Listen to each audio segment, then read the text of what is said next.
Jerk! Let's go!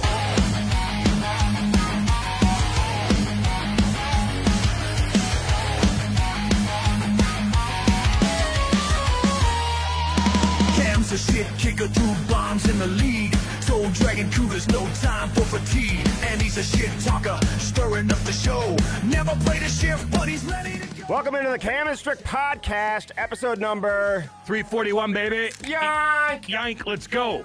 Head for the mountains of Bush. Live. My daddy used to drink Bush. You can't handle the mountains. Bush heavy, baby. You couldn't handle the mountains. I like the mountains. I'd live in the mountains if I had coin. I would live in the mountains if I had coin, but I don't. Dude, do you know how many people I know that live in the mountains that don't have coin? Yeah, they live in shitty houses. I can't do that. No. It's not a shitty house. Where at? It's just where at? They live like And where at? because they in value West Virginia. No, they value Get like out the energy that the mountains provide. Go to the mountains in Denver and buy a mountain home. No, and tell me it's Denver's cheap. not the mountains. No, it's not. But go to anywhere those little towns. It's expensive as hell. It is. Unless you're going somewhere But in you maybe could get New a- Mexico But or you something. could get a really nice, smaller cabin and enjoy yourself because you're living off the land and you're enjoying yourself. How the fuck are you going to live off the land, Andy? Do you know how to do Wait, that? No, I'm sorry. yeah. Do you know how to do that? Yeah, I you do. don't even own a weapon. What are you going to do? You're going to bring your bow and arrow? What are you going to do? You're going to throw rocks at the deer when you try to fucking... Deer? What are you going to do to eat? You're going to just... Yeah. Live off the land. No. What are you talking I'm about? growing my own Get food. on your game. I'm growing my own Sure food. you are. I'm growing Kids my own would food. starve to death. No, they're not, because I'm growing vegetables. Jesus. You people That's live a off the land. nightmare. That's what it means. Nightmare. Live off the land. Get out of here. Cam couldn't handle my community. No shit, we couldn't handle it. I can't live off the land. Sure you can. No, you can't. You grow your own corn, tomatoes. Oh, yeah, how do you do it? Cucumbers. How do you do it? How are you going to do peppers. that? How are you going to do that in the wintertime? What are you going to do in the wintertime? You got to stock Get up. outta You got to here. stock up. Get out of here. Andy's the Cam- outdoorsman. Cam Andy's the handle it. outdoorsman. He was on Versus back in the day, doing duck hunting shows. Get out of here. Don't even own a weapon. Duck hunting. He's going to go choke out a deer and skin it. Get out of here. Probably could. Anyway, there's shit going on, if you baby. had to hunt, would you rather use a bow or a gun? A gun. What do you mean? Well, some people. What do you mean? A lot of people use. What am I, Native American? Well, Am I a no, hunter-gatherer? you're not familiar Am I a with it. hunter-gatherer? A lot of the hunters that I know, Yeah, because there's seasons. yeah, they use bow and Yes. arrow. Do you think those hunters use a are like, bow. a bow and arrow is a lot easier than just you hitting a trigger? It's very difficult. It only goes so far. You got to wait and you got to pull that thing back like I that know. thing. You don't know shit. Just telling you. What a weird, depressing night last night Oh. for St. Louis Blues fans, man. We got to get into it off the bat. Mm-hmm. What a depressing night. That's going to go down as one of the worst in Blues history, and Yeah. they've had some doozies. This They've had some doozies. reminded me of the loss when Steve Yzerman put Not a as bar bad. down on John Casey. Not as bad. They were Mhm. suspected to win the Stanley Cup that year. They were in the mix to win the Stanley Cup that year. They were So loaded. what's not as bad? That was way worse. Okay. Way I worse. thought you said this one. No.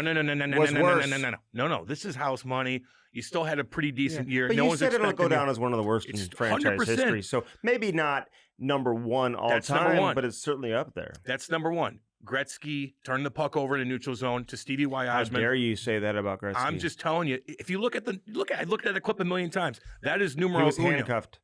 Numero uno. That was number one. But this is going to go down when years to come, people are going to look back on this like, I can't believe they broke down at the end of that game and let Winnipeg come back and score a couple goals. 6-on-5, might I add, which was a problem all year.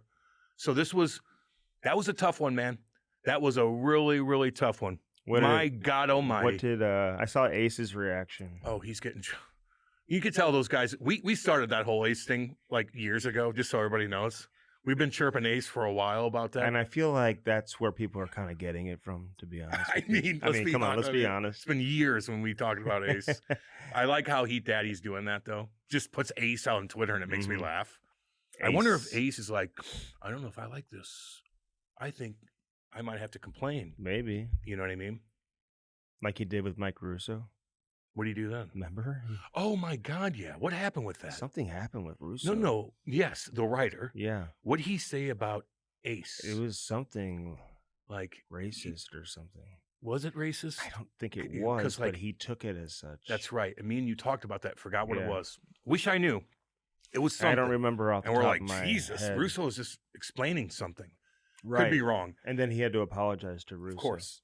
Oh, he did to Russo. I think he did, yeah. Well, shit, if you call somebody racist. Could you imagine? I mean, I'd be Is it losing the my worst fucking thing to mind. be called Yeah. if it's wrong. Yeah. Racist, That's bigot, why. goddamn That's right. why all the people out there, they wanted to accuse the NFL of racism, but they just couldn't do it. They just couldn't get there, could they? They just couldn't get there. They just couldn't do it. The one league that supports more, Yeah. African American millionaires than any other job in the world would be probably football and basketball. All right, let me ask you this, because the 6-on-5 issue has been a major issue for the Blues, not just this year, but even in years prior. I know Monty's saying I got to figure it out. I mean, there's no doubt that he does, but at the same time, I got to break it down to see how many 6-on-5 goals they gave up after he took over versus how many were there maybe when Drew Bannister was here. But this I think it's a lot. Oh, I think so too. But Yep. this has been an issue really for a little while now with St. Louis. Can you put your finger on it? Like when something like this goes down all the time, can you say, does the goalie get nervous? Do the defensemen get nervous? Do they just kind of all of a sudden grip their sticks a little bit tight? They don't play with the same level of composure. I mean, that's obvious when you look at Buchnevich last night. Not a whole lot of composure there. He had some time. Panic mode. Maybe to skate it, maybe to push it ahead of Robert Thomas. Flip it up for the Robert Thomas. Lay it up. There were maybe don't ice it. Like there's Or a play in the corner where you got a little bit of time. You could either eat the puck and just kill some time, but you just blindly backhand it to their defenseman. And I will say, I mean, we're talking Game 7 on the road, loud building, high stress environment. So it's easy to sit back and be like, you should have done this. Well, yeah. It's a high stress environment, but that's why they're playing at the level that they're playing at. Of course, high stress environment. Well, yeah, but you're a professional athlete and you're getting paid a lot of money, so we're going to critique It's like Tom Brady on the road, fourth quarter, a minute left in the game, and you got to score 7 points. Got to get a touchdown to win. What's he Patrick do? Mahomes on the road. You got to score a touchdown to win the game. Josh Allen, any of these guys. Yes. That's a high stress environment No where the whole world is watching. Yes. And there's more high stress environments going on in the job world besides professional hockey, just so everybody knows. Go downtown and have to deal with that. So, like, they're still pro athletes. Don't feel sorry for them. So, yeah, you could critique them. Police have a high stress skate environment. the fucking thing out of the zone and dump it in. Skate it out. You had room. The tigers that are running loose in India, that's a high the stress shark attacks in environment. Israel. I mean, shit. There's a lot of stressful things. Being a fireman, going into a burning building, that's stressful. But the Getting game- a puck out of the zone it's not the same level. But a couple things here, because I will give Winnipeg credit too. Got to. You have to. So the game tying goal by Perfetti. Perfetti was unbelievable in that game. That tip. Both tips. Crosby tip. Both tips, because There Kyle it Connor is. on the game tying goal, he didn't really get all of it. But for Perfetti to get that much on the deflection and put it right under the bar, that took a perfect shot. His deflection in the first period is world class, man. He didn't even look. He didn't even look at the net. Unbelievable. He just knew where he was, angled his stick perfectly. Unbelievable. Nobody's making that save. That's an incredible, incredible shot. Nemestikov. Turn it off. Nemestikov. The puck goes off of Suter, I think. Yeah, shoulder or hand or whatnot. It went off. God. It went off the Nemestikov, the second goal. Okay. I think that went off a Suter, maybe Schen's stick. Yeah. I couldn't really tell. Whatever. Didn't go back and look at it 500 times to figure that out. Regardless, it deflected off something. But those are the bounces that you get.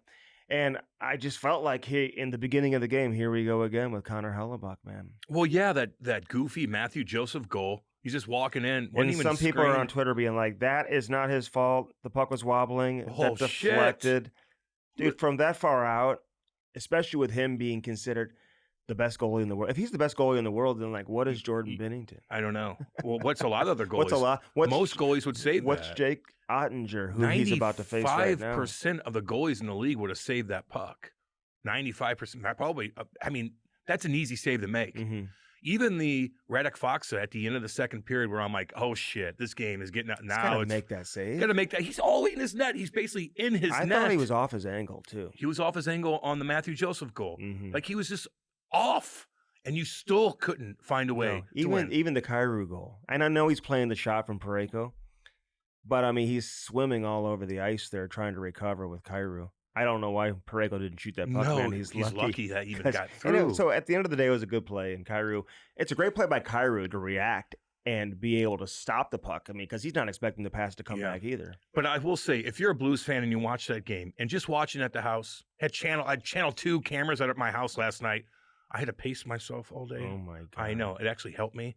I paced myself. So that's the key. Get a television. I have to. If there's camera out something, there? well, if otherwise I'm just chilling with Kate with the fire on with the puppies. So now I got these, cameras in the house.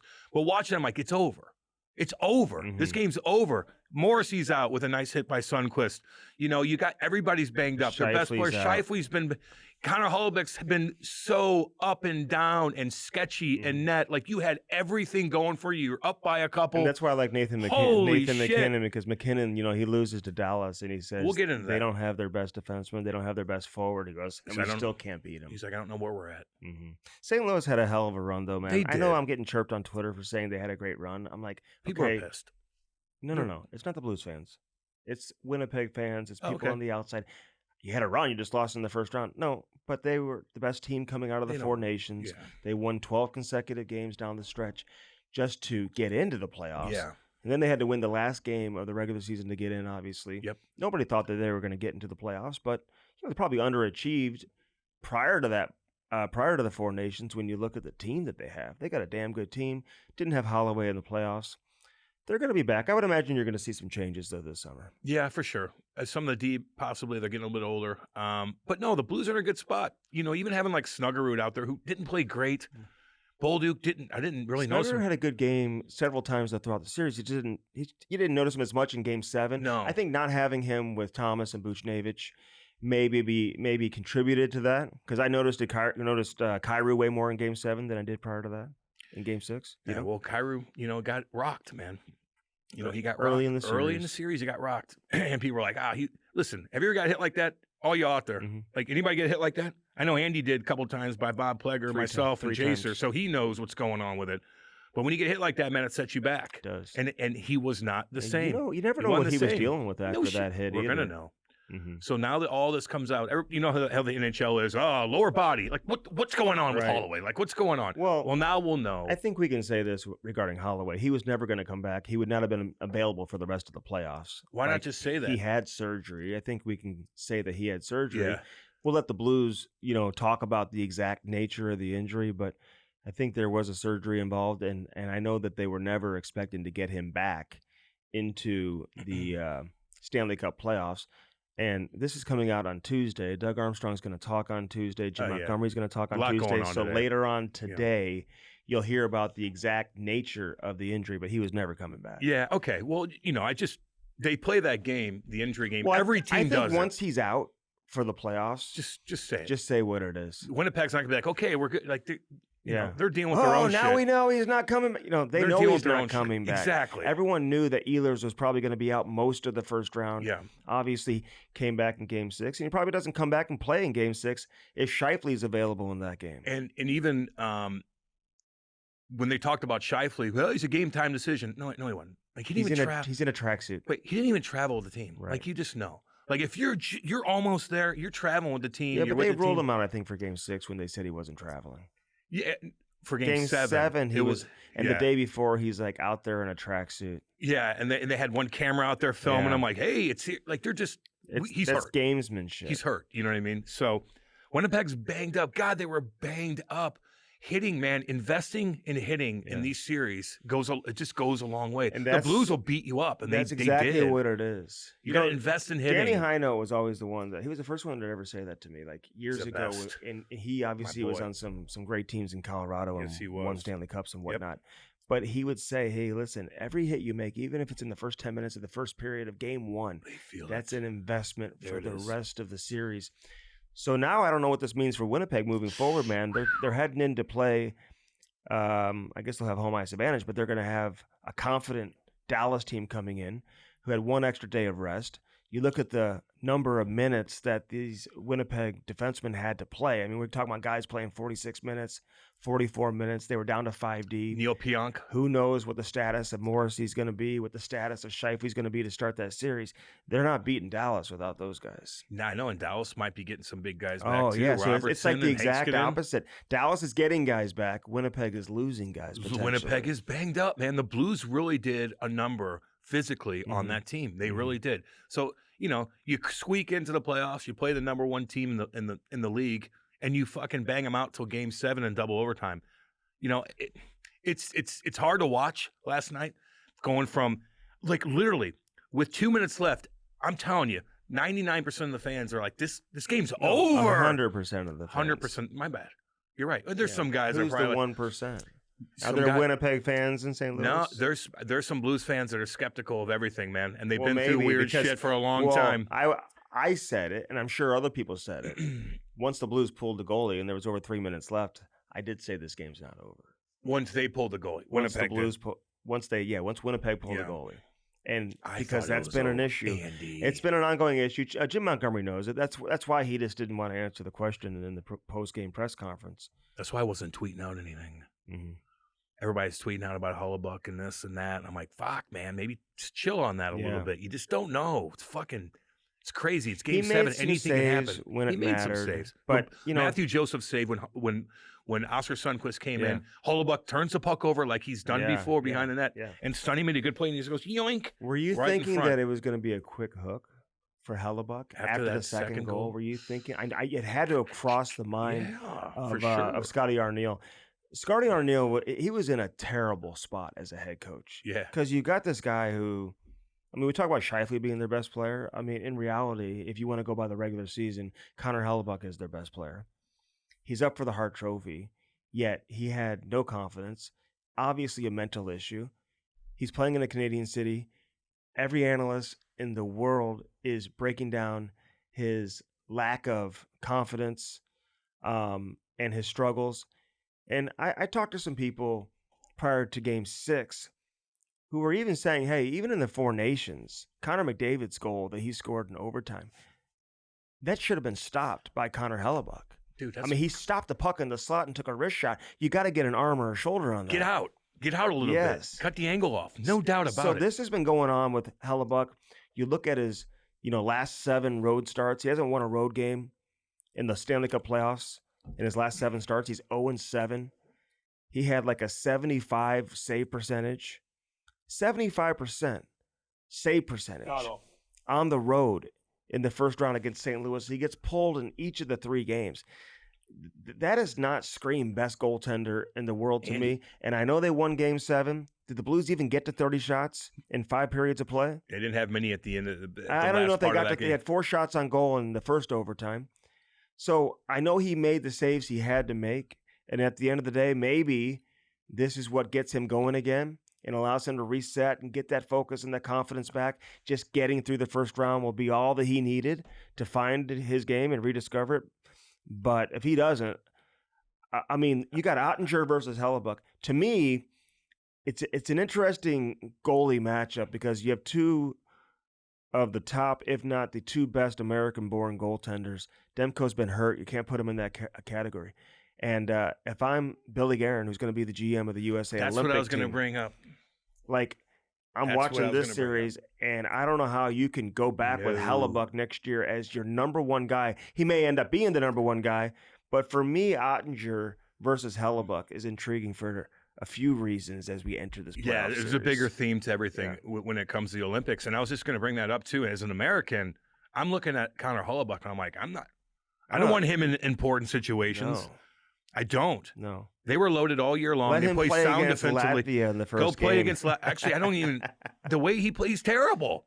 They're lucky they won that series, man, because of They how are. bad he was. That is a fact. Mhm. He was shaky in every fucking game. He really, really was. So as an American, you look at it like, this dude has to stand on his head, beat out Ottinger, go far in the playoffs, and show in these important situations that he could stand on his head. He didn't do that last night. Mhm. The Blues fucked up Oh, yeah. at the end of the game. Yeah. Their skill and their determination at the end of the game won them that game. Mm-hmm. You know, Perfetti steps up and makes some nice plays. Like the defenseman, like Neil Pionk's is getting pucks through. And, Adam Lowry winning every puck battle. There you go. Adam Lowry. Every puck battle. And out-muscling. There it is.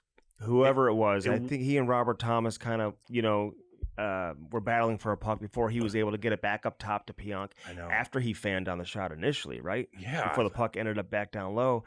And, Connor didn't get all of it, and it just goes right to Perfetti. But even in the game-winning goal, I mean, Lowry just plants himself in front of Bennington. No one even puts a stick on him. No. They didn't go near him.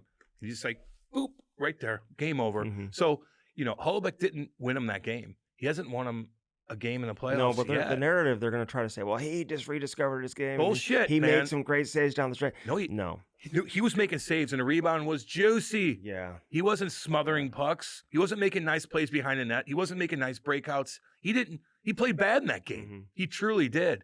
And so, God, if I'm Billy Guerin, I'm like, I'm not fucking with this. You really have to prove it. I don't give a shit 100%. what you do in the regular season. Your team is blocking shots with their face in front of you. Yeah, you're gonna come up big. Yeah. Is it hard to play in Winnipeg? You're goddamn right. But are you as in Olympics, man? I'm thinking, no. There's some other goalies we're going to take a look at because you haven't proved yourself in important situations. Mm-hmm. And I know you won the first round, but it wasn't because of you. The Blues almost lost because of your goal. And I'll give Winnipeg credit because they played well on home ice in each of the four games. They did. No I mean, the Blues never really got to their game on the road. Hard to they weren't able to forecheck. They weren't able to get sustained offensive zone pressure. Oh. They didn't put a whole lot of volume of shots on Hellabuck on the road. It was such a home series. But Winnipeg didn't come close to dominating St. Louis on their home ice the same way St. Louis dominated Winnipeg in St. Louis. Yeah, because the goalie was letting in terrible goals. I mean, he was letting in terrible goals. He really was. Not every one of them was, but there was some where you're like, you're the best. You're the best goalie in the league. You let that in? You can't handle the puck behind the net? What are we doing That's here? what I don't understand, is how you can get to that level and be as good as he is and just not be even avenage at handling the puck. Although he had a couple nice handles, though. I will say Hellabuck one time handled the puck, was able to kind of toe drag it to himself into the area where he can touch the puck. Fine. He made a nice actual. I was like, oh, okay. And a nice little handoff that came off of that. But that's normal. But I know you're an NHL goaltender. You're in the NHL. You're supposed to fake out guys here and there. Yeah. Benner does it multiple times a game. Oh well, he's the best in the league at it. There's the difference. There's some Marty could dangle you. Like there's Yeah, but he's the best ever. A lot of goalies can. Yes. A lot of goalies are good. But with the usually puck. it's like a European goalie or something that maybe struggles handling the puck. For a guy like Hellabuck, I mean, I don't know. But you're considered the best. He's such an interesting case to me because he was never like a phenom goalie. He played high school hockey in Michigan. No one really knew who he was. Has to go to UMass Lowell, which I guess was a little bit of a goalie factory at one point in time. Carter Hutton came out of there, and Hellabuck went there, and his numbers in college were like unbelievable, like 94, 95 save percentage a couple seasons. It's really good, but just kind of was never on path to being like an elite goalie, and had a great college career. He signs, and the rest is history in terms of what he's been able to accomplish in the regular season. But we said this even before the playoff series began. And when we had Mike Johnson on, I was like, Mike, he's just not passing the eye test right now. And Mike was like, well, he's going to be up for the Hart. This guy's unbelievable, blah, blah, blah. I'm like, I don't know, man. I'm just telling you just my feeling on watching him. Just watch him. And it proved to be true. They've got issues there with Connor Hellabuck, who doesn't even begin his 8-year contract extension until next year. All eyes on Hellabuck. They're the President's Trophy winner. They were supposed to beat the second wild card team, which they did. Took them 7 games in double overtime in Game 7 to do it. With a little bit of luck. Now all eyes are on them again here in round 2 against maybe a little bit of a different animal in Dallas, who had to come from behind and win their own Game 7. That was an awesome game, but too. I'll say this. One thing you learn, and everybody else around the league, man, these games that feature Central Division teams, man, it's a completely different animal. The Central Division is absolutely stacked. Loaded. In comparison to what we're seeing around the league elsewhere. Even people expected Florida and Tampa Bay. Oh, these are 2 of the best teams in the league. And Florida just sweep. I mean, it's just a 5-game. It felt like a sweep. They beat them in 5 games. It wasn't even a competition. Matthew's like, we have a rivalry. He's like, I know, it's so funny. It's Yeah, such a he doesn't give Matthew a shit. answer. He doesn't give a Such shit. a Matthew. He's like, he's I not love giving it. them that much respect. They're a rivalry. They got to beat us to be a rivalry. Yeah. You know? Yeah. We're the big dogs now. But the big dogs are coming out of the Central Division right now when you watch these series. So, although Vegas is a great team I and don't there's know. other great teams. I you know? think Florida might be the best team on paper. Probably. Maybe Dallas, if they get the two big boys back in Robertson and Heiskanen. They got Tits McGee behind them and still doing her thing. Who? Tits McGee. Pete DeBoer does a really good job of not looking at her. I don't know how He you can mentioned not, her, though. How can you not look at that woman? Hi. I bet you he gives her a little bit of a look. I bet he does too. Gives But you her- got to watch gives her a that wink. because God, the cameras, The cameras on you. are everywhere. They'll get you. I They'll know. get you. I know. But I like Dallas, man. I like everything about Dallas. I like their building. I like that city. I like green everywhere. They play Pantera and They've their got theme green song. lights They inside got green lights. They the got Tits building. McGee. They got some cool players. They're probably going to stomp on Winnipeg. You think? Is Yeah. Winnipeg ready to play? Don't they start Tuesday? I think so. I think we're ready to They're go fucking again. banged up, man. They are banged up. The Blues really fucking. The Blues played Winnipeg like they kind of did with San Jose in 2019, where they just shit stomped San Jose, who was loaded, who had a really good year that year. And the Blues just beat them up physically so bad to where they had a bunch of guys that didn't even travel with the team in Game 6. I will say this, though, about Florida, going back to Florida. Florida's good, man. They're going to be good. They're already making the series about Brad Marchand. Now, listen, and I like Brad Marchand. He's had a great career. He's probably a future Hall of Famer. We all know that. Yeah. He's been a great player for a long time, but he's now a role player. Like, he's not going to win the series for Florida. He may end up having a great series and have a huge role and play a factor in the series. There's no doubt. But this is a team that won the Stanley Cup last year. They've been to 2 consecutive Stanley Cup finals. They're led by Barkov and Reinhart and Sam Bennett, Matthew Tkachuk, obviously. And Marchand's kind of like a role guy. You know what I'm saying? So it's like they're already talking about Brad Marchand entering this series. And I just think we need to, like, focus on some of these other guys that are truly driving the bus. I know he's a popular player and gets a lot of attention. I think Brad Marchand's in a state of mind right now. And he played great at the end of the last series, man. Made some nice plays. Yeah, I don't think he's like, I'm the guy. I think he's just going to go he's do not like his that. thing. I just think the People, I media, was the gonna way say. they, the Let way them they do that analyze there. this series coming up, all I hear about is Brad Marchand. And it's obvious that Matthew Tkachuk is not 100%. Just like Brady wasn't either. Yeah, but the Toronto Maple Leafs have to go through another Tkachuk, which is just not easy to do. Mm-hmm. You got one, And I'm you not deal saying with, he's now you gotta deal playing with the other. bad. I'm just saying the injury that he had, he came back, and I think he's given it everything he's got, but he is not 100%. He probably won't be till next Did year. Ottawa come out with their injury status? I don't know if they said exactly. Did they say anything about No. like Brady? You know, he was fucked No, up. I heard Brady was getting shot up before every game. Yeah. Dude, you get Just shot to up. play. It's nasty, dude. I remember Colin White, who I love, got shot up in his groin. Oh, God. in Did you this- hear him screaming?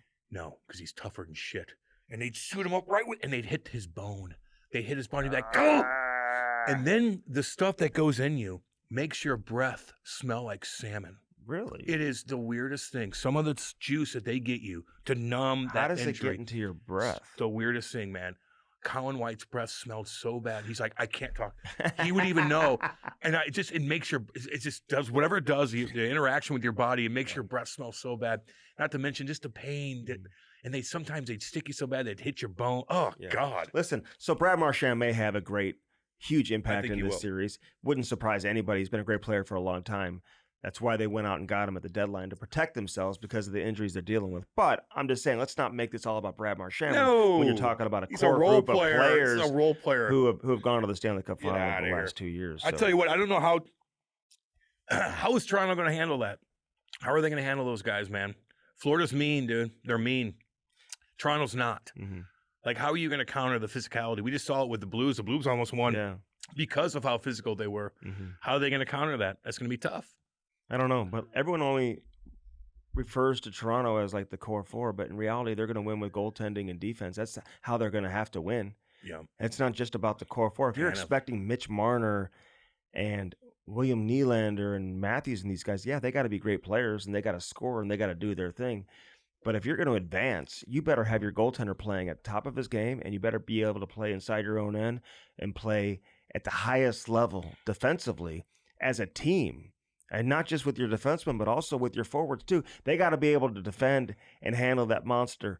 And Florida's got several They of got them. monsters. And not to mention, like, the Blues have the Walker, the WTF line, who is the most consistent, probably line all year long. Nathan Walker, Radek Faksa, and Alex Toropchenko. They were fantastic. They put So up points. They were making plays. They had 9 hits each. I'd re-sign that Fox, man. Yes. He's great in the playoffs, man. He came up Yes. big a lot of times with hits that made a nice play. Oh, yeah. He wins faceoffs. He's reliable. He didn't take penalties. I saw him. He I was want to damn say good. it was game 3. And Damn I talked to good. him about it afterwards. He lost a faceoff on the PK to Scheifele right in front of my face. And he went through Scheifele to get out to the point like I've never God, seen. I know. His stick through his face. Dude. Scheifele got up looking at the ref like, you're not, no, they're not going to put the Blues down by 2 on that situation. But he went right through him. And I talked to Fox afterwards. I mean, he just. I like him a lot. Oh, he plays He's with a a lot nice of kid. intensity. He's awesome. Super nice guy. He's a Yeah. professional. Yep. No maintenance. No. And you could probably get him on a 1-year deal. There once it is. again. Like no maintenance. At No all. maintenance. He's so nice. He just does his job, Yeah. goes out there, works with the young guys, doesn't complain, doesn't You know, do he's anything. used the same pair of skates all year. See, like that kind And of so stuff. he was showing me his skate, how it's like, it's ripped up a little bit, like on the back of the heel. Yeah. And so he had the trainer come over and he needed to be like stitched up or whatever. And I'm like, you don't use a new pair of skates? What? He's like, this is the only pair of skates I've used all year. Yeah, that's different. You Man. know, a lot of people where don't. a guy like Braden Shem will use, he'll bust out a new pair of skates probably every, But that's every not few high weeks, maintenance. If Oh, you that's do not that. high maintenance. Yeah, that's not high maintenance. Like, you know who the guys are. I need this. I need that. There's guys that are just high maintenance. Like, Radek just does his thing. High good. maintenance are the guys that are complaining All and the bringing time. everyone else down. There it is. And complaining about the hotel and Yeah. complaining when the plane gets delayed. Which they did. That does piss you Yeah, off. but a lot of guys I talked to were like, we were fine. No doubt. But, like, you don't want Monty to complain. But if Doug Yeah. Armstrong is fucking pissed that the plane that's been delayed pretty Yeah. much all year long, I've Yeah. been through that too with the same plane, which we love the plane. It's nice. They got a Mhm. nice plane. But if Doug Armstrong's getting pissed, I like that. Lou Mhm. would do the same thing. Mhm. You need your GM to worry about Oh, your yeah, players. yeah. You're like, what the fuck is going on here? Right. We're stuck again. Why? What's going on? Yeah. This has got to stop.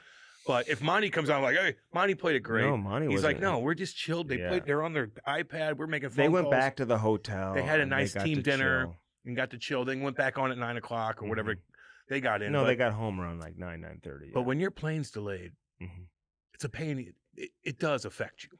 Sitting on that fucking thing. Well, if you have to sit there forever, they actually had to go to the plane But and then they- get off the plane. but they so- were sitting on the plane for probably an hour and a half, and all of a Mhm. sudden they're like, Jankowski's like, no, let's get off, Yeah. get back on the bus, go back to the hotel. It's a pain in the ass. Mhm. Wears you out, wears your legs out. It is what it is. I got to hang out with John Gruden a little bit. Got to I saw him too.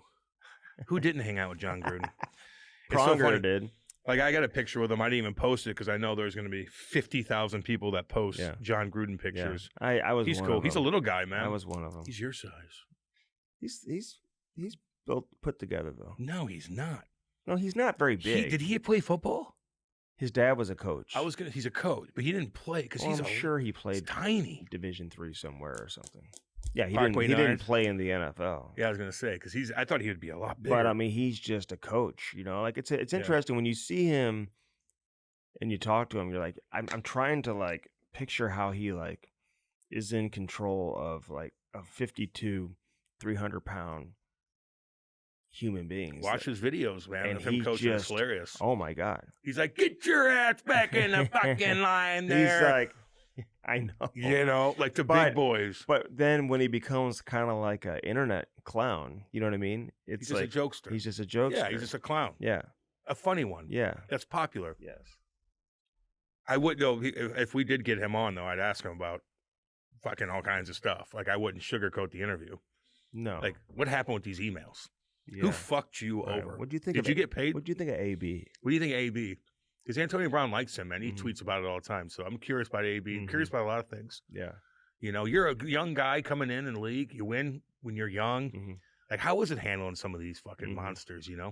Anyway, I will say, Mikko Rantanen's performance in Game 7 wasn't that something? Wasn't that is something, man? one of the greatest performances in Game 7 history. That was a badass Game 7. And is there bigger way or a better way to shove it up a team's ass There it is. that just kicked you to the curb with no warning Whoa. and just basically said, we don't want you. Yeah. That's what they're saying. Because there was never any real negotiation. Never any real negotiation. You upset the rest of the team. He was a popular player. You upset the coach. And they got a really good player in return. I get that.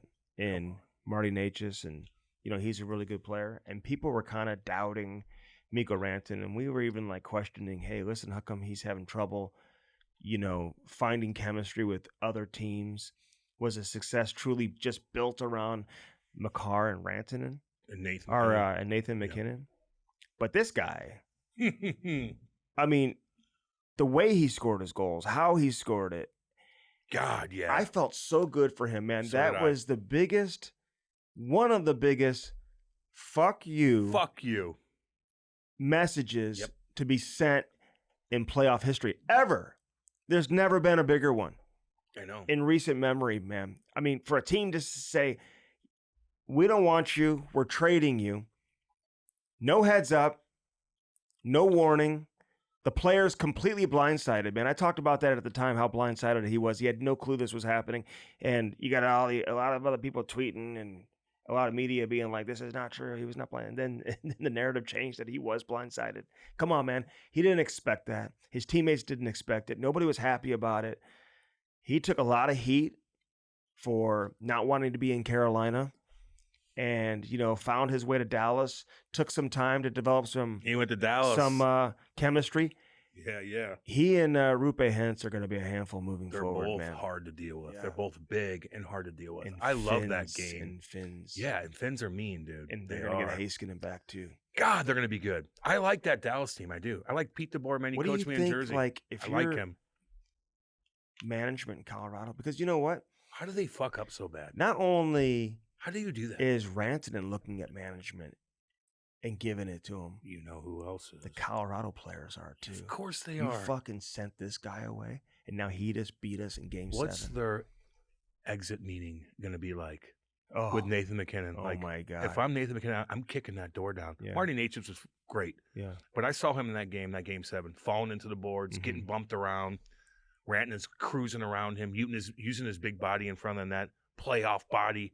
Like, you got to have a playoff body. He's always been a successful playoff player. Look at his numbers. It's unbelievable. How do you He's let a playoff that? How guy. do you get rid of that guy? If I'm Nathan McKinnon, I'm kicking that door down like, we need to talk. What the fuck was that? Am I expecting any more of this? Who's up? Whose contract's up now? Are we dismantling this team? What the fuck kind of decision was that? How dare you? And How dare you do that to us? Do that. How dare you do that to us? Blindside us like that with our second best player, who I have so much chemistry with. How dare you? Are you cheap? Who helped us win a Stanley Cup? Who helped us when he's not worth $12 million? Look at his numbers. You fucked up. And he shoved it in your face. If I'm the ownership, I'm like, holy, what the fuck? That's Andy.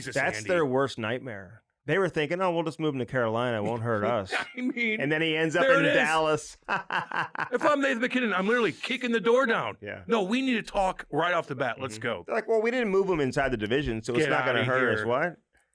He found his way inside the division to a team that's already loaded and is going to be good for years to come. Some of the decisions that are made by some of these GMs, including Steve Yzerman, who was, asked about, Wallman.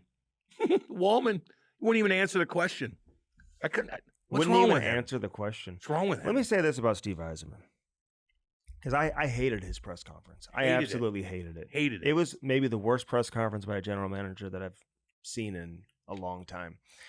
And for a guy that's running a team that's missed the playoffs 9 consecutive years, get out of here. In a market that he is obviously as familiar with as anybody, who won there, and you've got media and fans, more so the fans, that deserve and expect a winning product on the ice. You're used and to you're it. not delivering.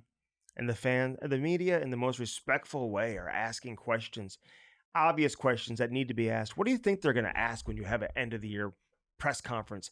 I mean, these general managers, Cam, that come into these press conferences and with this level of arrogance that Calm they don't have down. to answer questions and that they're too good to answer There it questions and purely living off of their reputation as being a Hall of Fame player. This is not about you as a player. No. This is about you as a manager. There it is. Are you building a winning team? The captain of your team is making comments about your performance, and you don't think you're going to be asked about it? Now, he answered that question. He said, I'm not going to get into it. If you want to talk to Dylan and he wants to talk about it, that's his right. Okay, that's fair. But to kind of play games in the press conference and say, oh, I'm sorry, I didn't know I'm sorry, I was daydreaming, or I don't care what you think, and you want to get combative when you miss the playoffs every single year. Every year you're missing the playoffs. And I know you're saying, okay, St. Louis didn't do much at the deadline, and look what they did. They got into the playoffs. Montreal didn't do much at the deadline. Look what they did. Hold on. St. Louis got Cam Fowler in December. They did two offer sheets. They did 2 offer sheets in the offseason. They knew they had this first-round pick coming in from Minnesota. There were things that they knew that they had that were taking place, right? So don't talk about the other teams. Focus on your team that's missed the playoffs 9 years in a row. You're not getting it done as a manager. You deserve deserve the ability and the right to ask questions. Of course. And for you to disrespect and have that level of arrogance in a press conference, man, I didn't like it. I didn't like it at all. And I know he's a great player. Don't care about that. I know all that. No one's taking that away from him. Don't care about that. But that doesn't give you the right to treat the media like that and think that you're above everybody else and you don't have to answer questions. If you're a great player, that's gone, man. Yeah, people are going to remember you scoring. It's interesting. You're a GM now. It's a different animal. People are judging you differently now. And I hear Rob Blake, like he may be taking a different position with the LA Kings. And I find a lot of these former players are not very good general managers. And I find the best general managers right now in the league are the ones who didn't have great NHL careers. And you can go through the list. You can look at Doug Armstrong. You can look at Billy Zito. Kevin Cheveldayoff didn't have a great NHL career. Lou Lamoriello. Jim Nill has always been a great scout for a long time over in Dallas. Bowman. Bowman, obviously what he did in Chicago, he inherited a great team there in Edmonton. But I can go up and down. I wrote down a bunch of names, and I wish I would have brought that piece of paper in with me. But the players, I'm talking about the great players. A lot of these guys played, maybe didn't have, Donnie Waddell, for example. That's another one who built Carolina. Chris Drury's having issues right now in New York. I heard a lot of things about Chris Drury, too. Chris Drury. Talking to some people about him. Yeah. He ain't handling that great. Yeah, they just gave him a big contract. So Chris Drury having issues in New York. You look at Stevie Yzerman. You look at Rob. You got a lot. What is it then? Are the ex-players just too?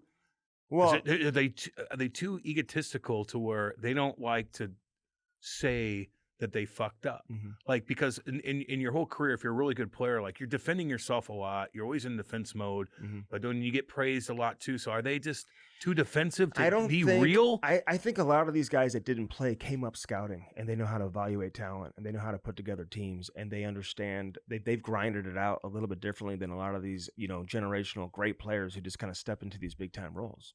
And I think it's a little bit different. From that standpoint.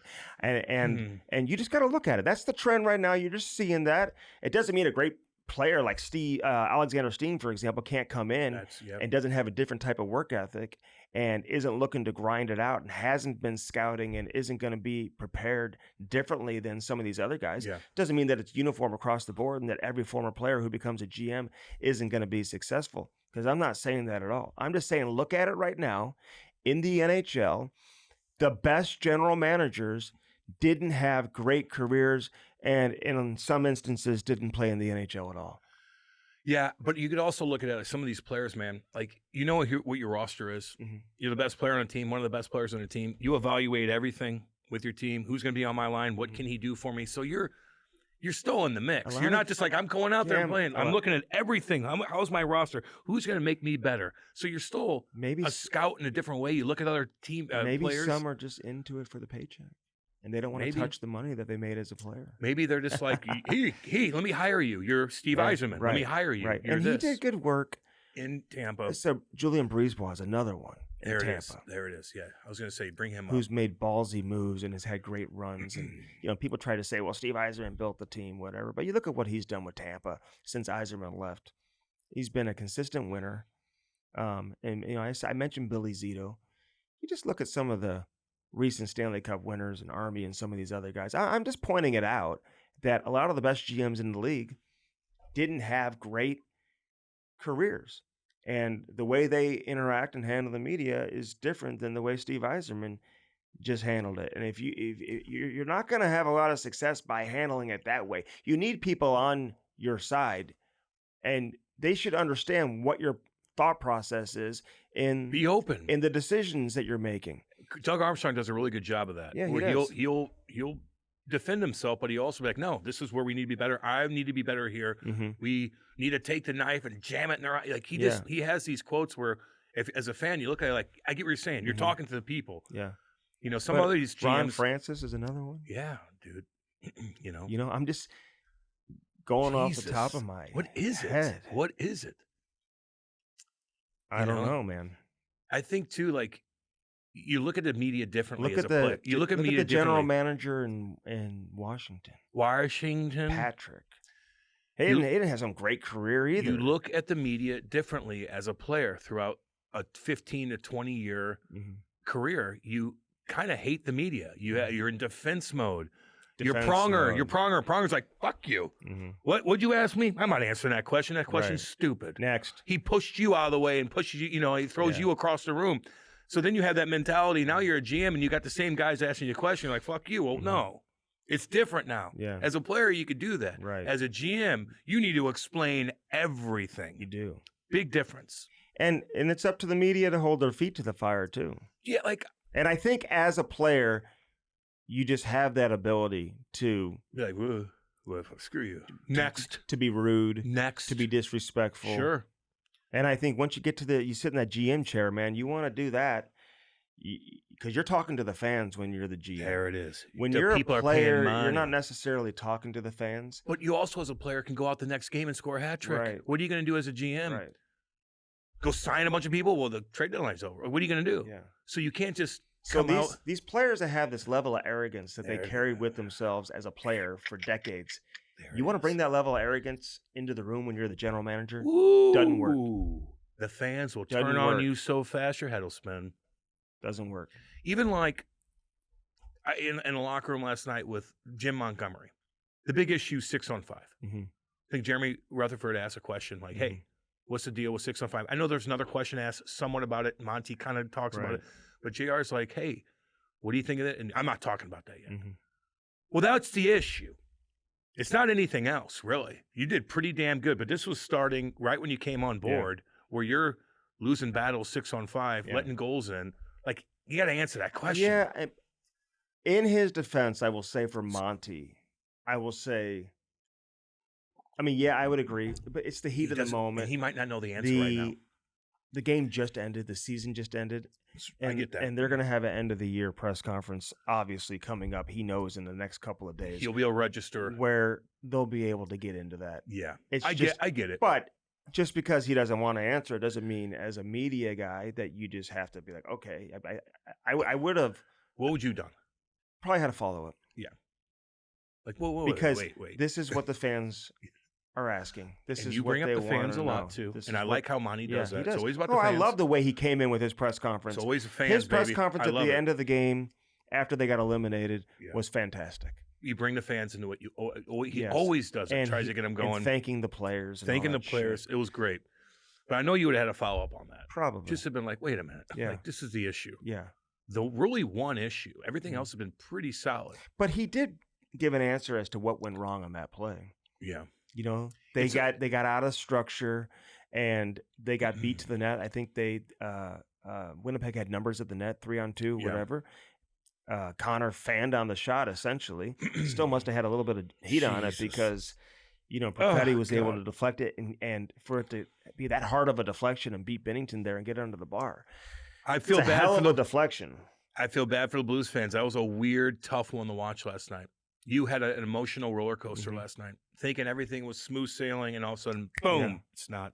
So all I'm saying is, with Stevie Y, is when you say I don't care what you think, like it's like, okay, this is just getting Ain't good. we're going down a road that is unnecessary here.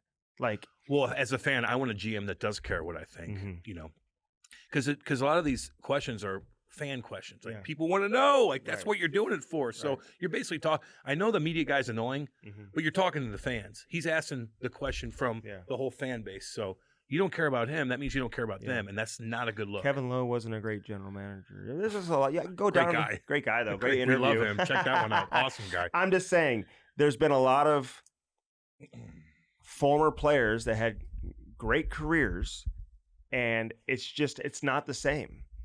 When you're a general manager, it's not the same as being a player. No, you're completely different animal. So, yeah. What a couple other things, man. And we're gonna do a little quick one today. We got Calvin de Haan on. Played a long time. Yeah. Still wants to play, I'm sure. Yeah. You know what I mean? But like the Rangers are in the news. They just hired Mike Sullivan.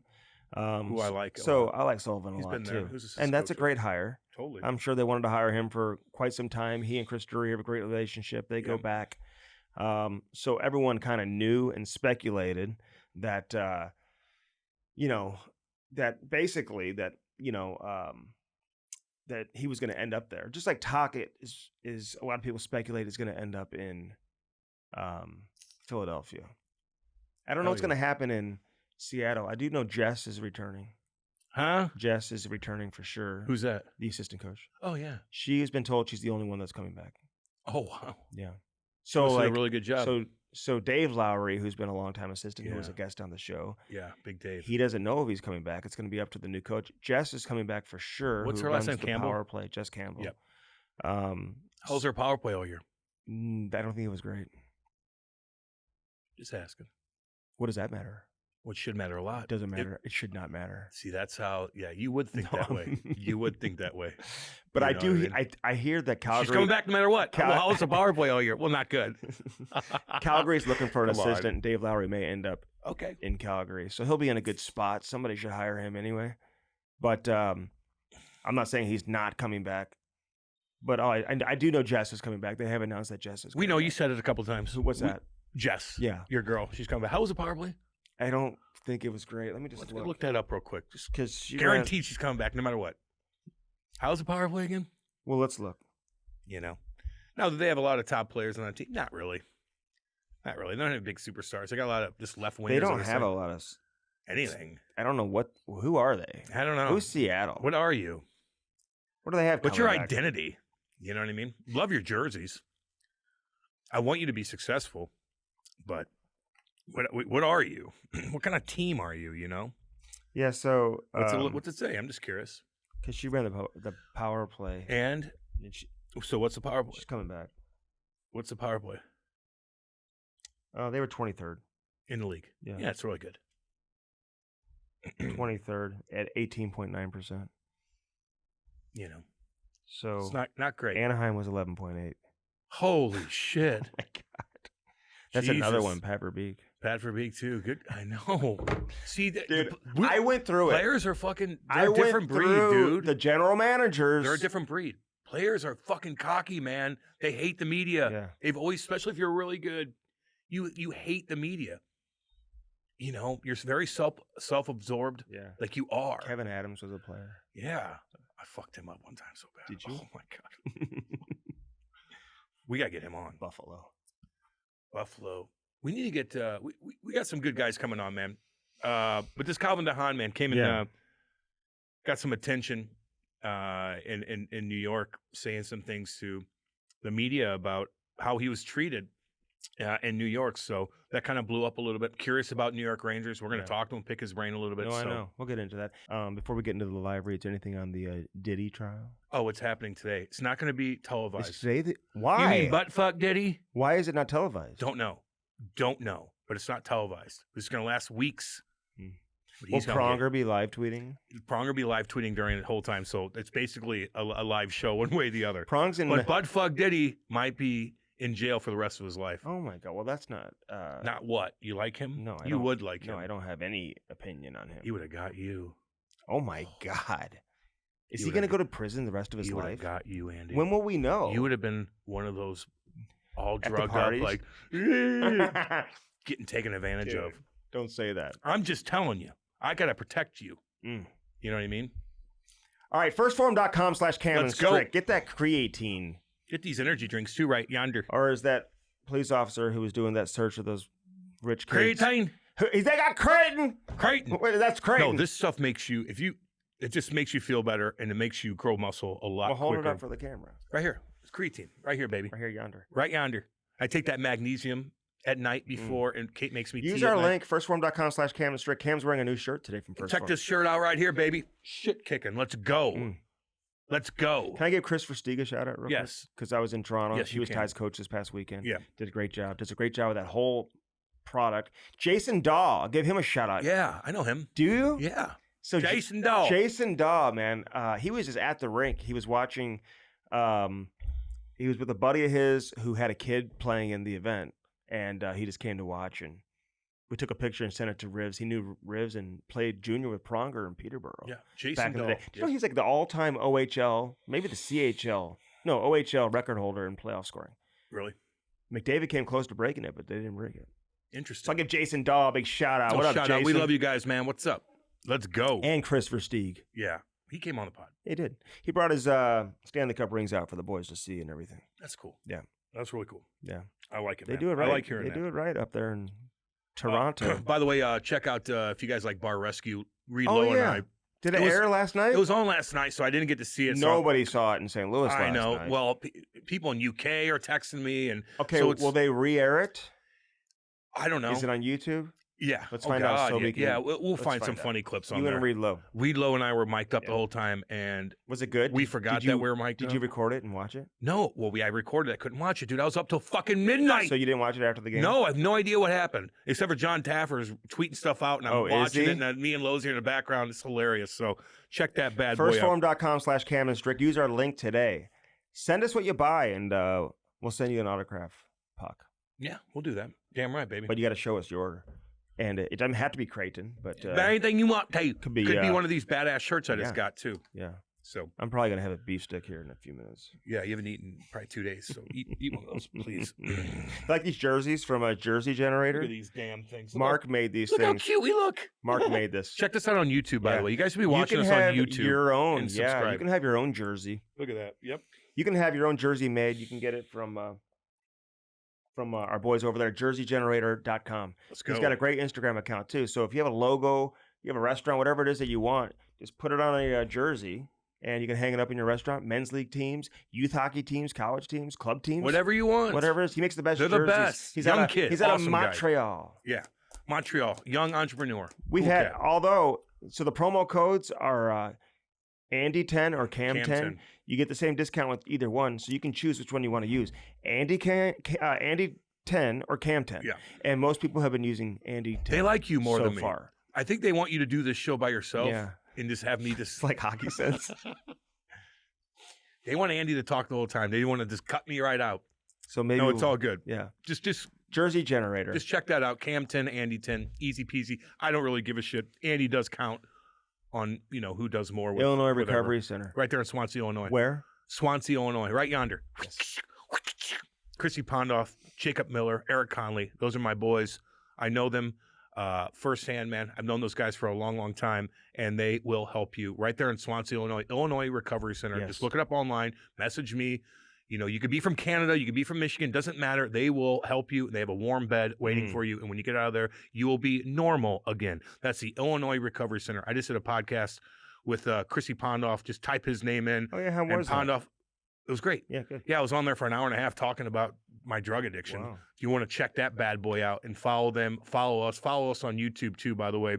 But that's right in Swansea, Illinois. Illinois Recovery Center. Check it out. Bolt Sports, baby. Hell yeah. You would have dominated if you Shit, had it would Bolt have helped Sports. me out. I started stick You handling at a probably late would have played age. another 300 games. Yeah, no doubt. You know that? I know. If only I was 6'5". Although, Cam played more games than people realize because, even a guy like Nathan Walker, you feel like he's been here forever. He's played just over 200 games. Yeah. I looked at it the other day. if I would have played every game I was up on the roster for, it'd been like 650. Can you talk about Nathan Walker? Let's talk about Love Nathan Walker. his post-game press conference. Andy was on the bench with Nathan Walker. He threw an F-bomb out. Has a cut on his face. Do you know what's missing gone, it too. you know what's gone viral? Yeah, it should. It's like all over TikTok. Did you tweet about it? Because you don't want to get him jammed up if he gets in trouble for that. But I don't think anybody Why gives did a he fuck. get in trouble for? I don't know. He cussed on live air. Who cares? I know. But No one in St. Louis cares. And if you do, go fuck yourself. That's what you're worried about. Cable He's TV. amped up. Cable TV. The Cable crowd TV. went crazy. Crowd went crazy. That's all you care about. Somebody sent me a text and said, "I like the WWE, Andy." I know. It's Nathan Walker. I text you right afterwards. I go, that's fucking hilarious. Get them going. We're entertainers. That's what we love do. talking to the fans in house when it's that type of crowd. See, Andy needs to kind of get out of his comfort zone because he's too professional. Or I need to get more professional. We So got it's to a meet good in the balance. middle. That's why Me and you gotta meet that's in the why we middle. do the Cam and Strick. I want baby. Andy to be like a little bit more like that, but he's got to be professional with everything. For me, I got to reel it in and be more professional where you need to get out of your comfort zone. Yeah. That's all. No big deal. I got you. You got me. I got you. No big deal. Hat launch, baby. Bolt Sports, though, by the way. Getting back to Bolt Sports, they've got the dangles. You can practice your stick handling. Download the app. You can do it in your house. Your kids their friends can do it at their houses. And then they can play against each other. Hell yeah. Keep track of their points and get better at the same time. That's what you do, man. Compete That's how you get better. and get better. Every other kid's doing Compete and get better. that. Every other kid's doing it. Yeah. Keep up with everybody else. They've got the snipes, which all the targets are lit up and stuff like that. You practice your shooting accuracy. The e-cones for agility and speed. Man, get better and get better with Bolt Sports and do that today. Hat launch and hatlaunch.com, Cam. Boom, boom, boom. Look at this badass hat I got. Check out YouTube, by the way, and subscribe to Cam and Strick on YouTube. And you can look at my hats that I wear. I got the First Warm shirt matching my Cam and Strick hat that's camouflage. From Looks Hat Launch. From Hat Launch. Badass. Yeah. They're right here in St. Louis. They'll ship anything to you in about a week or two. They'll get everything done. Whether you have a bowling team, kids soccer team, kid baseball team, I don't give a shit.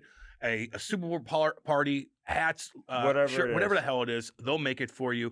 They'll create a design. You can create a design for them, and they'll work with you on Danny that. and his team are unbelievable, They're man. great Send them people. the logo. Let them make your hats. You'll have them in 2 weeks. 2 weeks. Best easy quality peasy. hats. And they make shirts and hoodies and all that stuff, too. And I beat hats up, man, because I sweat so much. Look at this thing. It looks Stop fucking sweating burnt. so I much, can't dude. help it. Oh, my God. I'm an animal, Andy. Are you? Yes. I'd live off the land.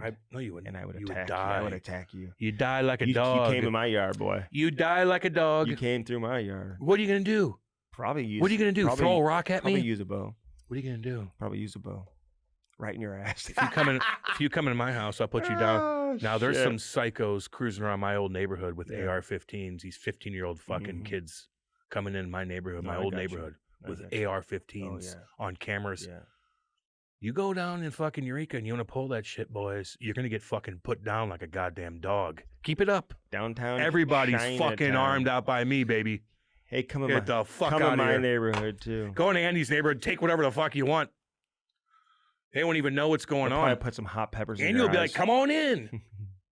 No one's got Andy's got a gun-free zone fucking sign in this house. That's where you know. Probably spray some Jesus. spicy curry We're in your gun-free. eyes. How stupid is that? You walk in. We're gun-free. They don't mace you. They put that spicy curry in your Shit. eyes. You think a criminal's like, oh, it's gun-free. I have a gun. I can't bring it in there. Gun-free. I can't bring it in there. Stupid. I dare you to come back to Eureka, though. Somebody's going to put you down. Jess kept her job. How's the power play? Good. She's in charge of the power play. How's the power play? 23rd league. Yeah. Give her a 5-year deal.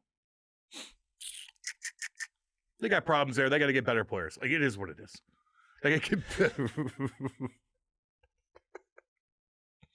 They got to get better players. Oh, shit. You know. True Float, baby. Check out their Instagram account.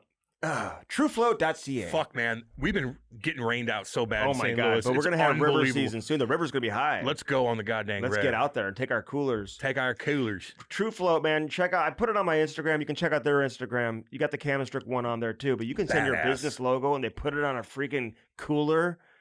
You can get like Yeti cups made, but like they're better than Yeti. They're better than Yeti because Hey, Yeti pussies. is Bunch of pussies. True Float is. I throw my fucking Yeti cup out, explodes in the fucking oh my highway. God! What happens with the True Nothing. Float? I know. Keeps your Doesn't goddamn even beer cold. dent. Doesn't even dent. They've got heated chairs. You can put them down by the campfire. Yeah, dude. They It's keep still you so cold here. warm. Like all you soccer parents, man, get the heated chairs. you Baseball, can put your soccer. logo on the heated chair, It's like awesome. they did for us. Just a little battery. You go yoink, press a button. Now it's heated. I know. You look cool. I don't know. It's comfy as shit. Truefloat.ca. Check out their website. They're the absolute best. Blue Note Roofing. David Novak, man, give him a call today, 314-920-5713. Be careful on that roof right now. Why? It's wet. Every roof is scary. You know what I mean? Every roof is scary. When you're a roofer, man, you go through hardcore shit. Mm-hmm. This guy's going to be in 110-degree weather this summer. I got to get on the ladder today, actually, because one of my lights, like one of the glass panes of the lights is like kind of, the wind like pushed it in or something. Oh. So I got to get on the ladder. Oh, fuck. And he's got to get on a ladder. Pray for me. Do you have a ladder? Pray, 2 of them. Do you have tools? It's amazing. Like, I'm not a tool guy. Dude, I know. I don't know how I have them. I don't know where they came from. I'm one-dimensional. A construction guy must have left them at my house. I don't know how I got 2 ladders. My dad never taught me about tools. Yeah, me either. But I was a landlord. Oh, yeah. Yeah, so was I for a bit. Yeah. And with Kate's house, man. So I had to be on call, man. I had to go fix shit. You forced to fix it. Oh, I fixed I put new faucet fixtures. Oh God, you probably fucked it up so bad. No. Yeah, I could learn how to. How can you? I fixed How can you fix something? Dishwashers. Dishwashers? I don't believe you. I could do it all. You probably fucked up everything. I renovated an entire condo, dude. I watched my buddies do it.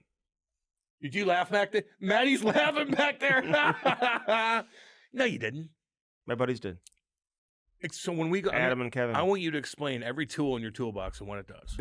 You don't know shit. Everything. I was gonna say you didn't do a damn thing, but I supervised. You didn't it. do a damn thing. I supervised thing. the whole thing. Get out of here. You just said you renovated a whole goddamn apartment complex. I did. You didn't do shit.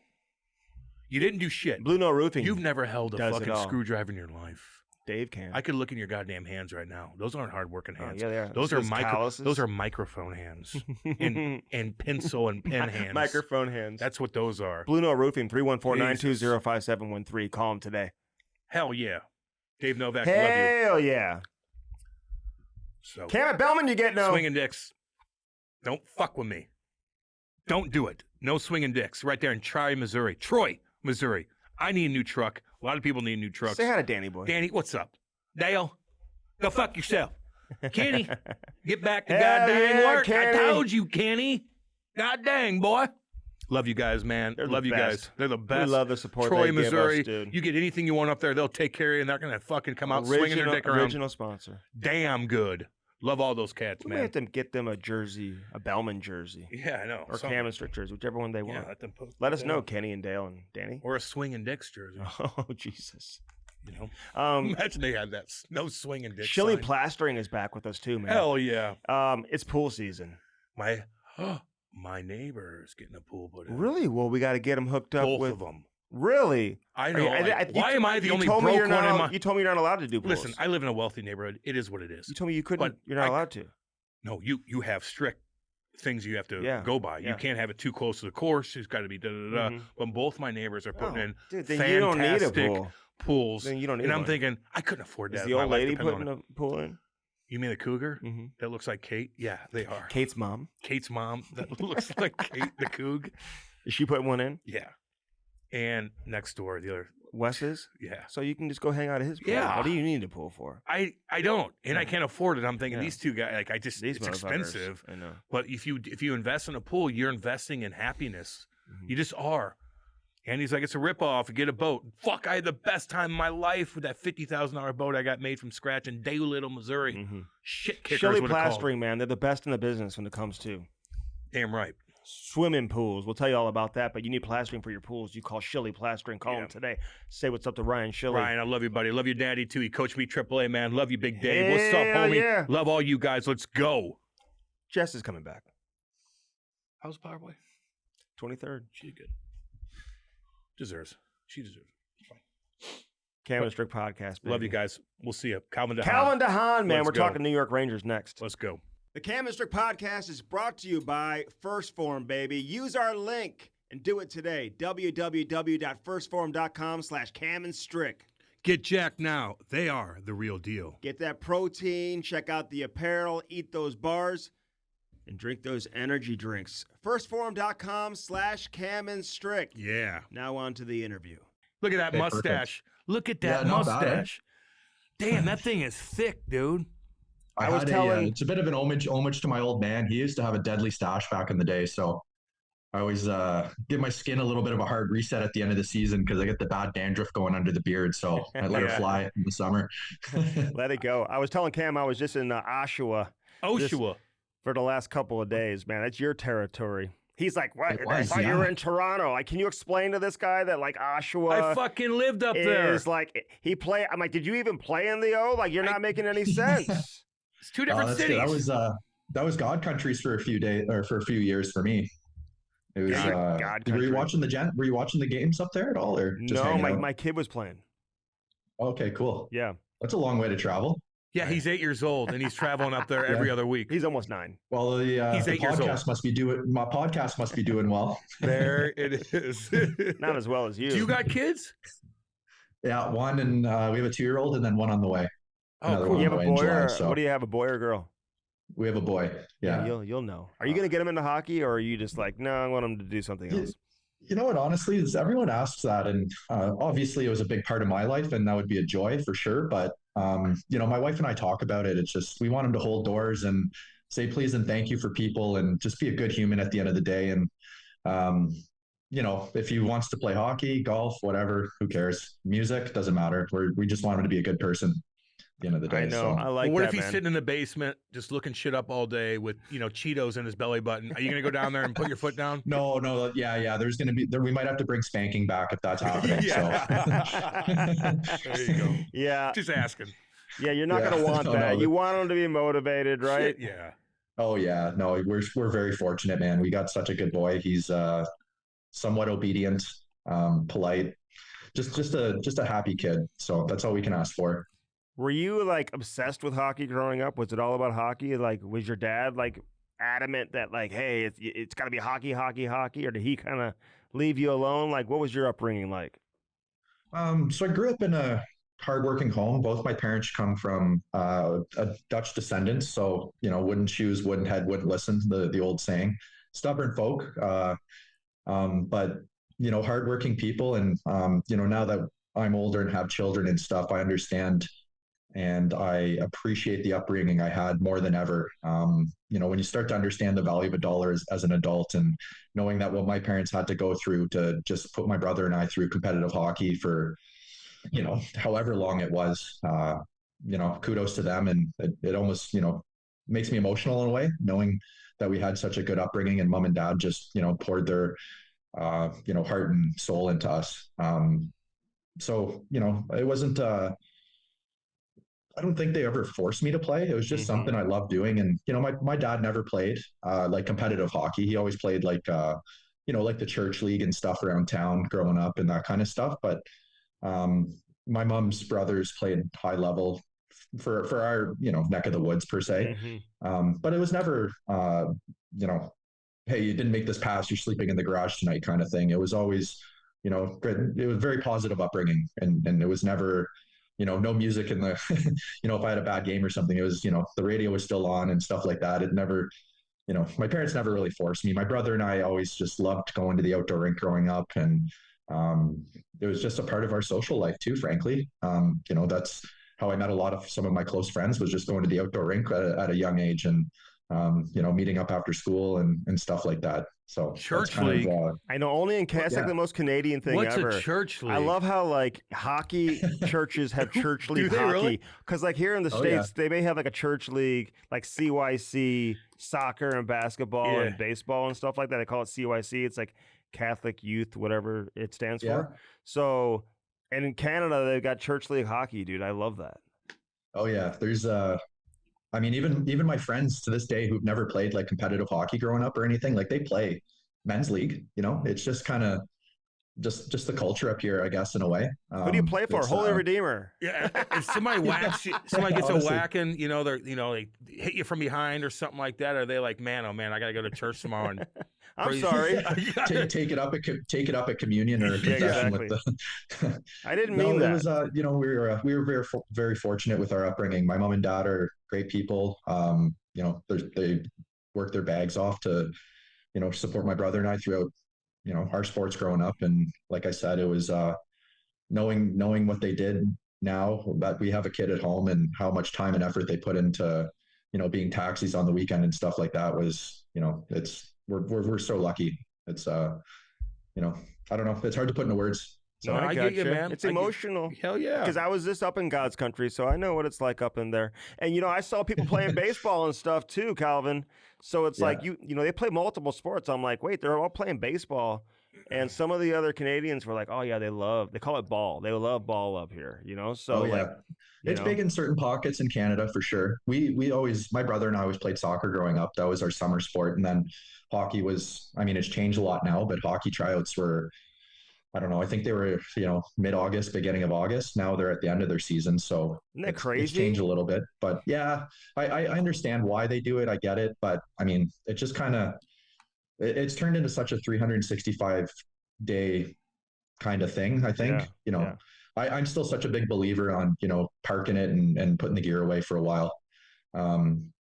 Go to the gym, work on the foundation of strength and that stuff, and just be a human. Go play golf with your buddies. Go do something different. I've always been a big believer in that, but it's hard to change the minds of the young kids these days because it's they think that more is better, frankly, and sometimes it's not. I don't think, but it is. It's not. It is. You can argue both sides of it. It's the coaches, man. The coaches force it on a lot of these kids too.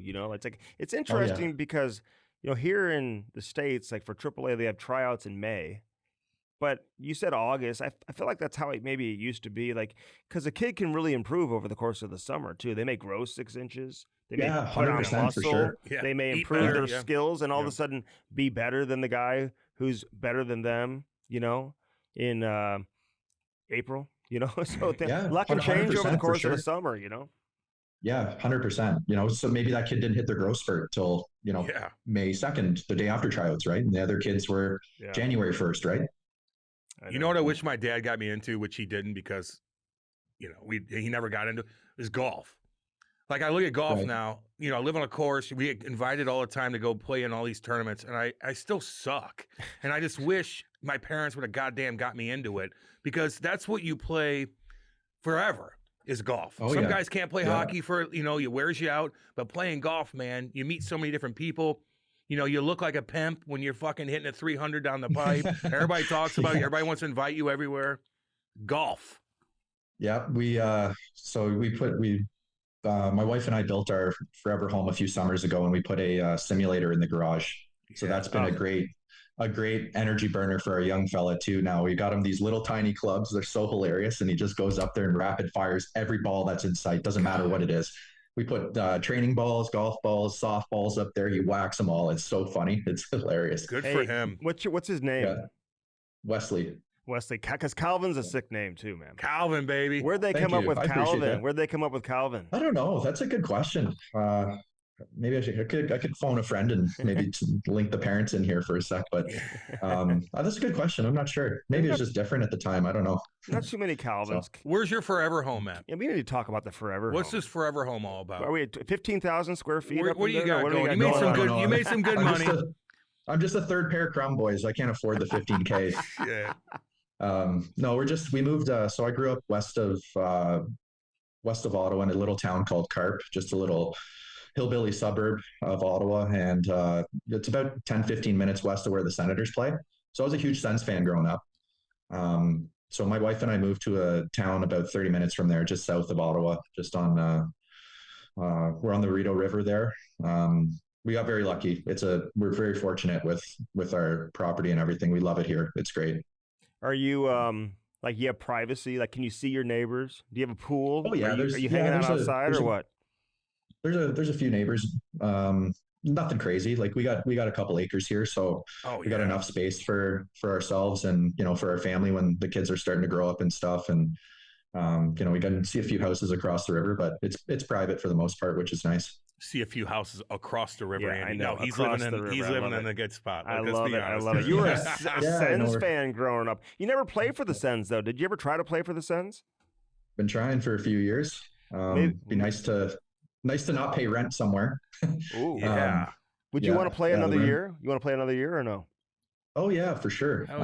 I feel like I'm still young in a way. I feel like I can still keep up. I don't know. Like I don't feel like I'm a step behind. I like to be a bit of a realist and, I know my role and I understand that, but I feel like I can still keep up and play at a high level.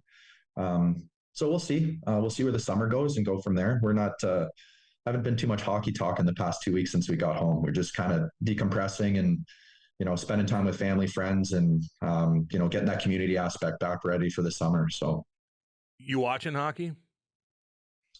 Well, be honest, I haven't watched a second since I got home. Really?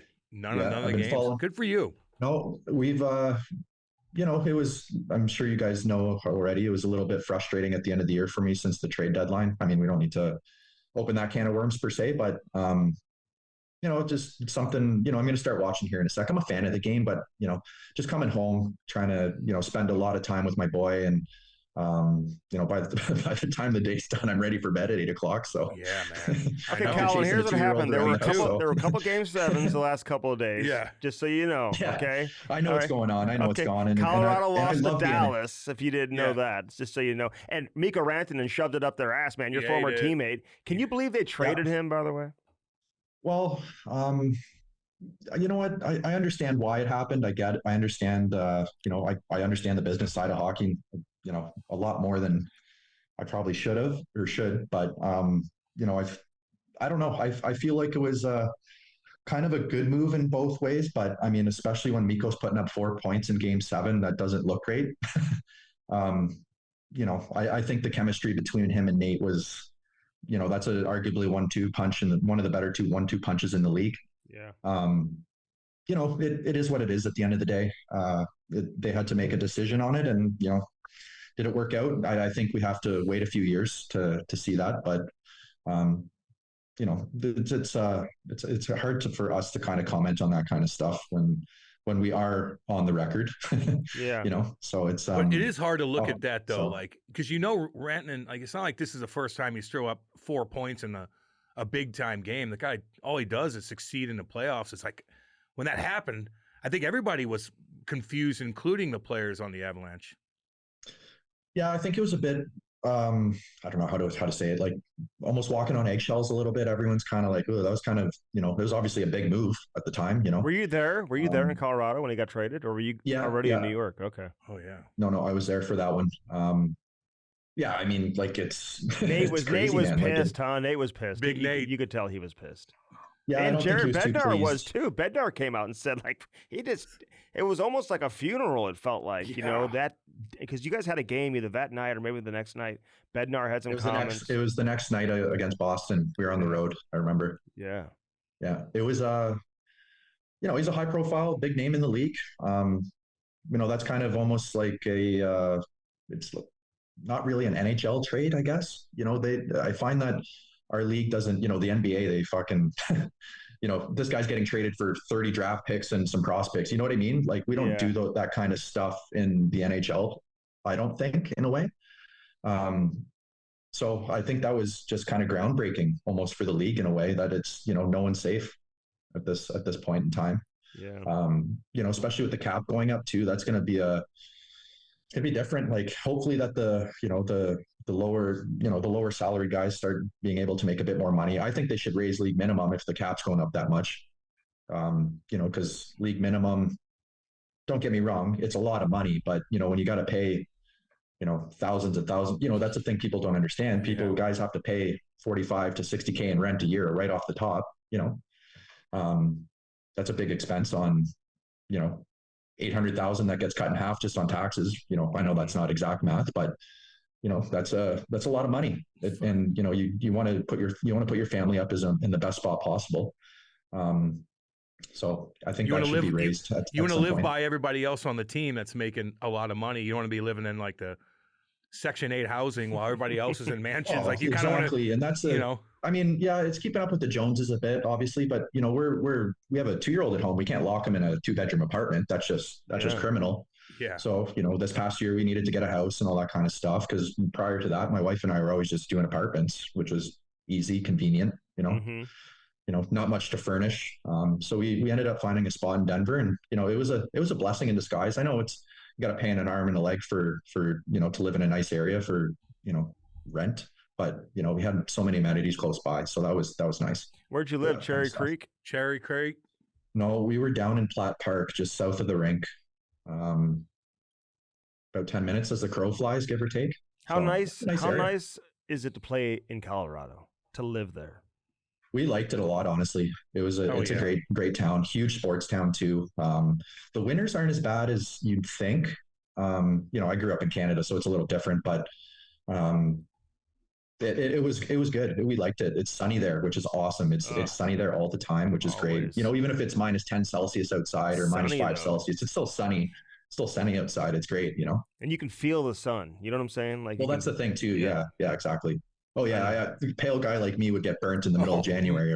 Man, I know. If my tarp was off. So, hey, what do you think the minimum salary should be? $1 million? Well, it's got to go up at some point. I think that would be a good starting point. What's it at now? $925? I thought it was at $750. No, it's less. It might be like $800. I think. Or maybe the rookie contract's at $925 or something like that. The rookie one's at $920 or something. Yeah. But I think it should go up, in my opinion.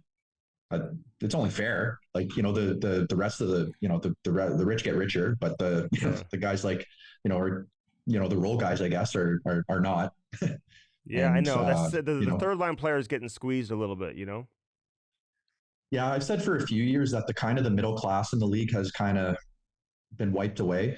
Most teams kind of have their top guys, and don't get me wrong, these guys sell jerseys, they're the best players in the world, all that kind of stuff. They're worth every penny, but there's a lot of guys who do a lot of things for the team that maybe aren't compensated properly just based off of, league min being at a certain number, right? Does that make sense? Yeah, well, the best player on the Blues were the fourth line, and a couple guys aren't even making $1 million on that line. So, yeah, they were they're effective players for that team too. Yeah, I know you haven't watched, Calvin, but Nathan Walker and Toropchenko and Radek Fox, they actually had really good stuff. Damn, I know what's going on. I know what's going on. I just haven't. I know what's going on in the league. The Panthers beat the Lightning. The Panthers beat the Lightning too. They're playing tonight in five. Yeah, you know. Who's the best team going? Oh man, that's a tough question. Florida looks good again too. Mm-hmm. Like, you can't rule them out. Obviously Dallas now getting past the Avalanche. I don't know how you guys feel on this, but I hate the wild card setup. I think it's stupid. Yeah. I like the 1 to 8. There was no incentive for Dallas or the Avs to be in a divisional spot. They're two Titans going at it in the first round. You'd rather be a wild card team and play Winnipeg. Well, that's my point. Yeah, because you can technically play. You can technically finish with more points in a wild card setting too, just based on the seeding, right? Mm-hmm. And have an easier matchup going into the, into the first. Well, easier. I mean, every team that's making the playoffs these days is pretty strong. I'd say. But again, too, like, Florida looks good. I don't know. It would be is Toronto Vegas? I don't know. Vegas too. Like, you take Toronto serious? You take Toronto serious? I feel like they're good again. Again, they're good. They won the division. It's hard to say like that they're not a good hockey team, but it just seems like they're kind of cursed, obviously, in a way. Just as a fan of the league, it would be great and as a player too, frankly, when the league needs Toronto to make the playoffs every year. So, from a league standpoint, they want them to win, but, again, they can win. I don't know. Like, it's so hard, man. I feel like you got to flip a coin for the rest of the teams that are still in it. Washington. Yeah. Like they had quite the regular season. Is their scoring going to dry up? I don't know. Right. Like they got so much consistency from top to bottom. Winnipeg too, like, if, fingers crossed for them that Hellabuck maybe heats up and, his numbers obviously haven't been great, but if he can turn the page on that, like, who, you need your goalie to be your best player in the playoffs, in my opinion. When you go play Winnipeg, like all these different teams you've been on the last, few years since Hellabuck's been in the league, are you like, this guy's like, we got our work cut out for us. He's the best goalie in the league. We got to find a way to solve him. How much talk about him goes into the preparation for the game? Or is it not really that big of a challenge? I don't want to say challenge, but like a mental roadblock that teams probably felt when they were going up against Marty Brodeur and Patrick Waugh back in the day and Hasek and Belfour and all these guys. Yeah. Do you feel like he carries the same reputation among the current teams? I'd say so. There's always, there's always the cliche speech of, from a coach or a player being like, hey boys, we got to get in his eyes tonight, that kind of stuff. If a guy's having a great year, that you got to try and make it as hard as possible on him, especially in that position. So I find again, cliche answer, just try and get in his eyes, make it, he's not going to stop what he can't see, obviously. So, but they still find a way sometimes. Those guys are that good. So it makes a big difference. When a guy like that. Sorry, I don't mean to cut you off. Who gives the best pregame speeches of the coaches you played for? Who makes you like ready to run through a wall? The hair standing up on your arms. Rod was pretty good at that. Oh yeah. He always found a way to kind of get the boys jacked up, and I think that's an asset for that team. Just based on I've played there 2 different times, and a lot of the core guys were still there, but for the new guys that were there my second time round, you could kind of tell that they were like, yeah, this is cool having Rod Brendamore rock around, and let's fucking go, boys. When he's still a strong guy. He's still a big guy. So, when he's flexing in the room and getting the boys jacked up, it's it's cool for sure. There's some guys are more, analytical in their speeches and stuff like that, but he was always one guy that, had that aura around him, I think. When he was walking around with no shirt on, were you like, God damn it? Yeah. Yeah, it was, yeah, he's a workhorse, man, and he's still cut. He is. It's impressive, it is. He's a freak. But that's his. I think that's Rod's hobby though too. Like he likes working out. That's just his thing, and that's how he is. And he still looks good. Yeah, he does. So. Did Slavin ever come back to the bench and be like, "Fuck me, sorry guys, I fucked up"? Like, son of a gun. No, yeah, son of a gun. No swearing coming out of that guy's mouth. He was.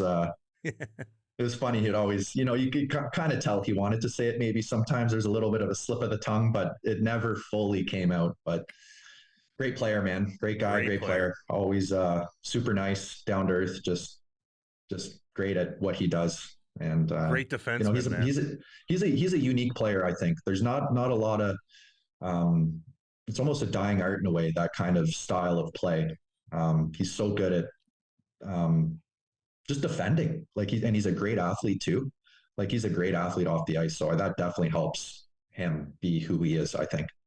We had him on. Yeah. He did say frick one time. He told us he said frick. Yeah.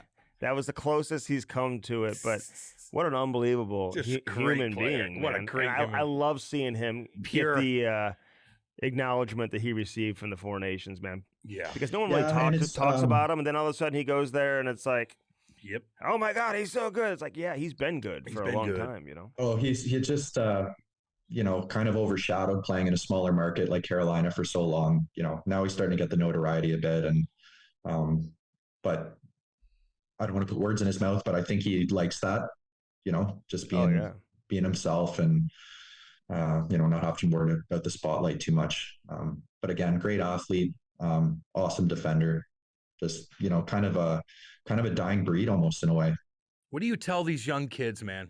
And you got a young boy too that might want to be a defenseman. Like, if you're going to talk to a bunch of kids that are 8, 9 years old, maybe like little Ty, Andy's kid, that want to be a defenseman, like what's the key to being a defenseman nowadays? Like spinning off hits, making that outlet pass. Like there's just a lot that goes on to it. I think one thing for me is, this might not be the answer for an 8 or 9 year old, but at a professional level, just consistency. I think if you can be consistent, there's in your craft, your style of game, whatever your role is, I think that's why some players don't make it. There's just too many lapses maybe. I think just being consistent is so hard to do for not only 82 games a year, but for 5-10 years plus.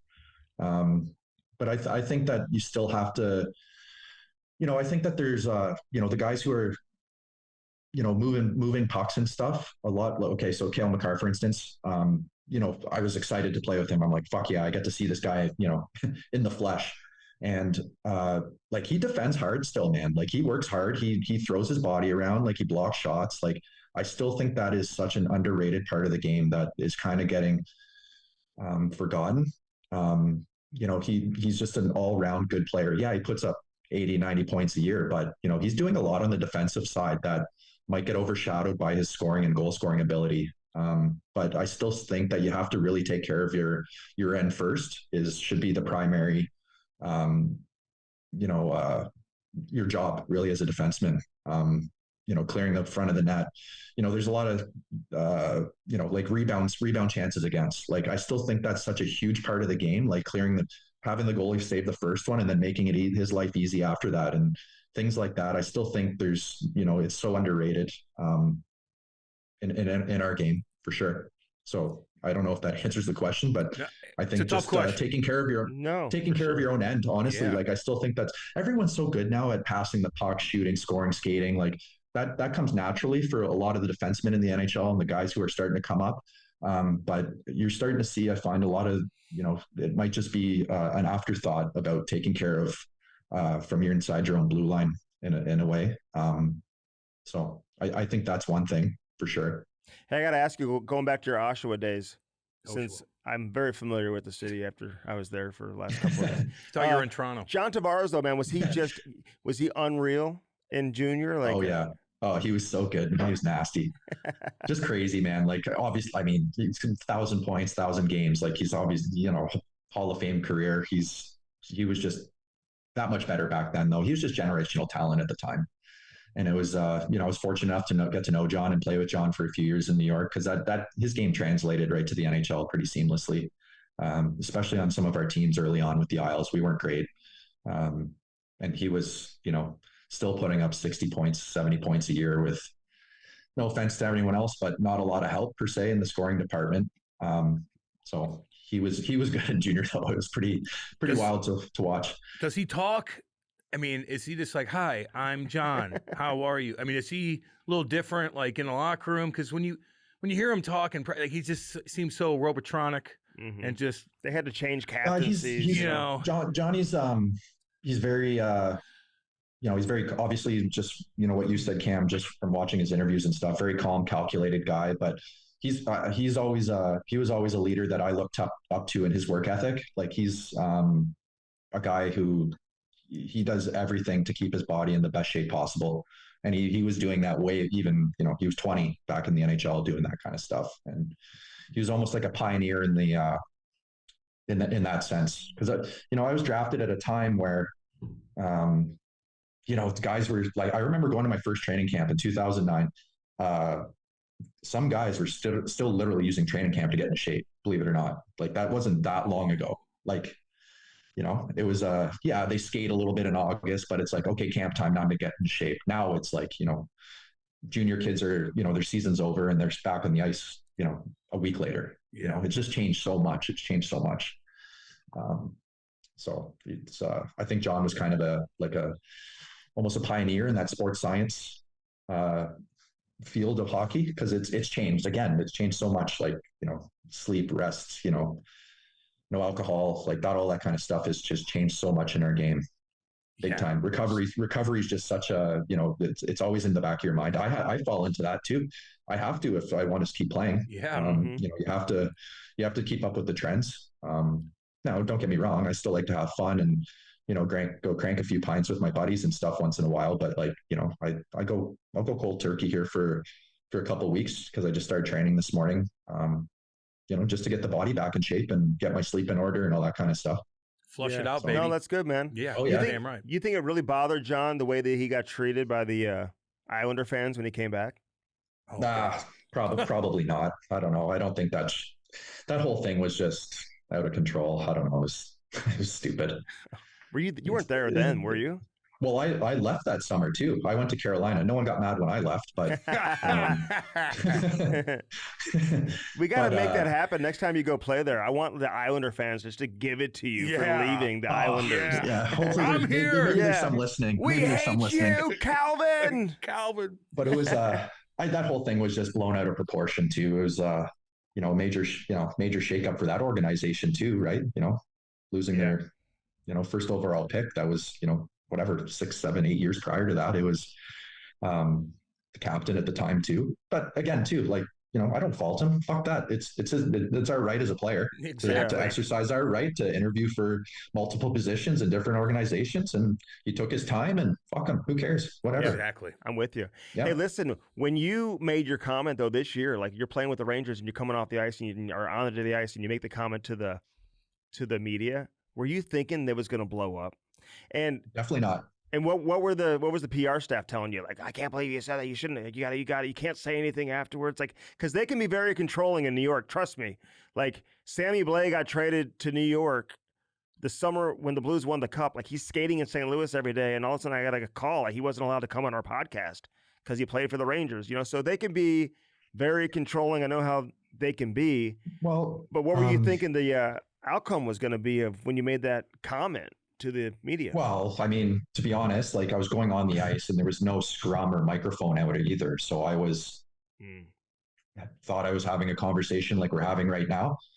And I said a lot of it with a smile too, like if you guys get to know me down the line, like I'm sarcastic, I wear my heart on my sleeve, and that's how I am. And this tiger ain't changing its stripes now. So I'm going onto the ice, and they're like, "Hey, what's up?" I'm like, "Not much. How are you guys doing?" All this kind of stuff. And they're like, "What are you up to?" I'm like, "I'm going to waste some time today. Just season was over for me at that point, anyways." And I said it with a smile, sarcastic, whatever. And now, was I wasting time? No, I'm going to try and get better because I got to try and be ready just in case, obviously. And they're like, "Oh, well, how's your time with the Rangers been? Yada yada yada." And I'm like, "Oh, it's been kind of fucked, obviously, Got traded there. They told me they did their research. I was a part of the part of the team moving forward, all that kind of stuff. Play 3 and 4 nights.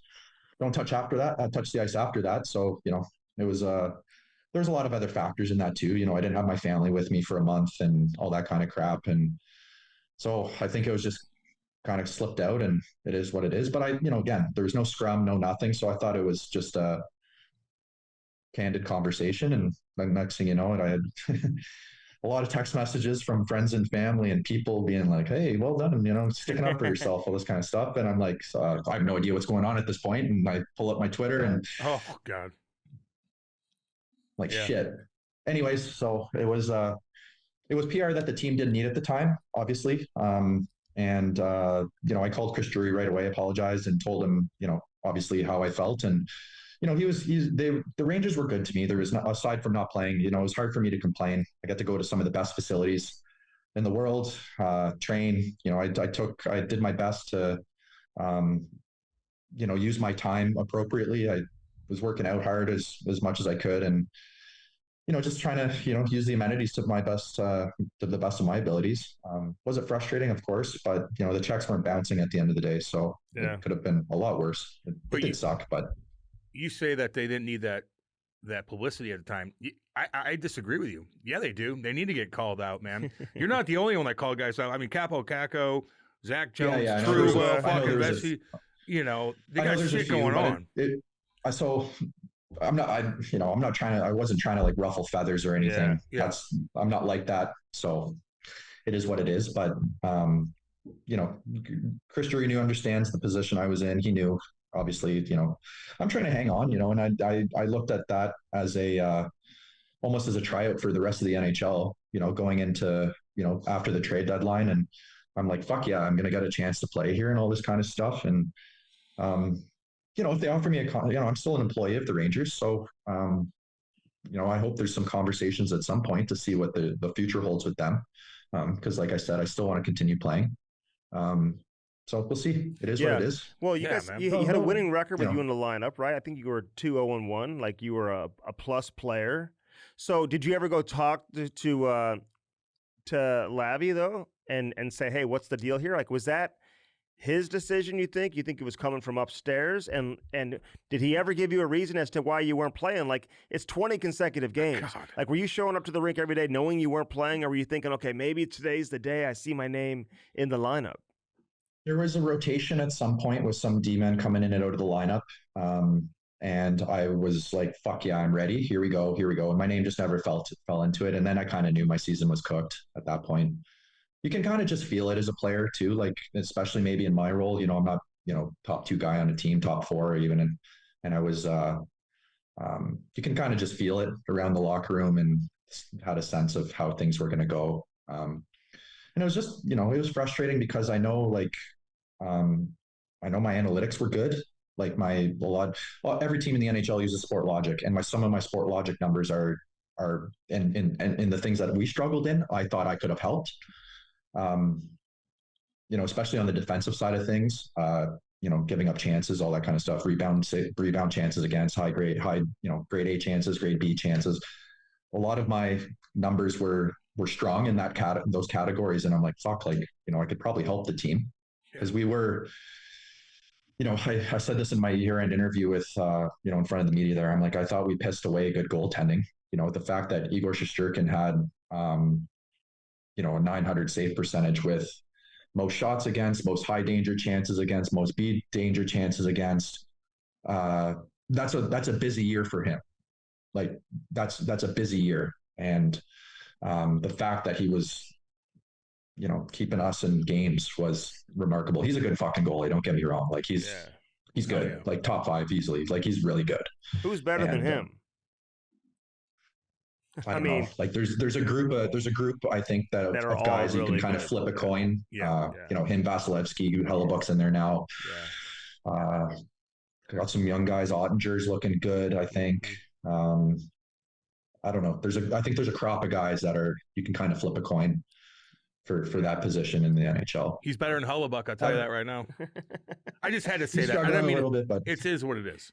It is what it is. You never know. He may be able to recapture it. As of right now. As of the last 2 weeks. As of the last 2 weeks. Let me ask you this, man, because I've set out games too. I've never set out 20 in a row, and you're a 10 times better hockey player than me.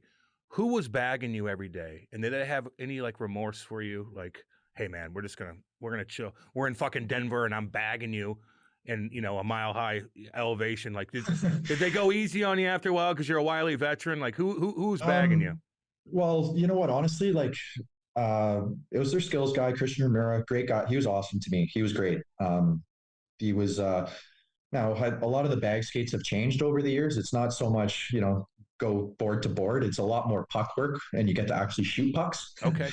Instead of just mindless skating for no reason. So it's a lot of it's more game-like stuff now. You actually get the stick handle and do fun things instead of just literally knowing you're going to get fucking roasted out there.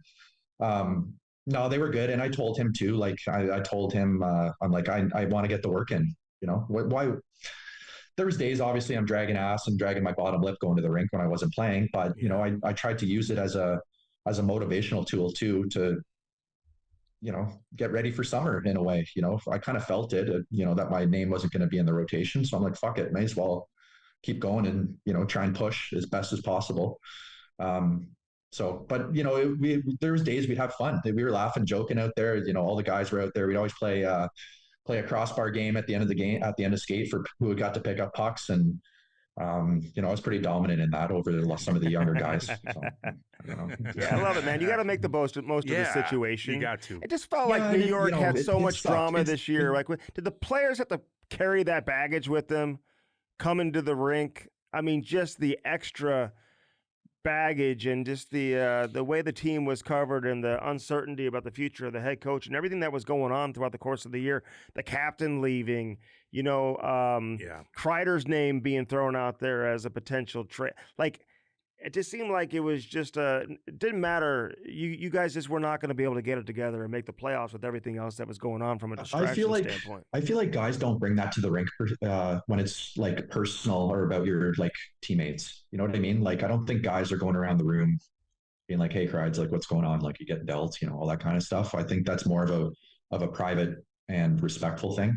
Guys know and read stuff online. Obviously, it's impossible not to in a digital world like it is now. But I don't think that it's, you're not sitting in the locker room before a game, tying your skates, being like, "Hey man, what's going on? What's with the media? Are you, that's how I'd be. That's what Andy would do. If I was in the locker room with you, I'm like, what the fuck? Are you really getting traded? I read that. Yeah. On Hockey Buzz. Maybe behind closed doors or something, that's more of a personal conversation with somebody, but it's not portrayed around the room per se.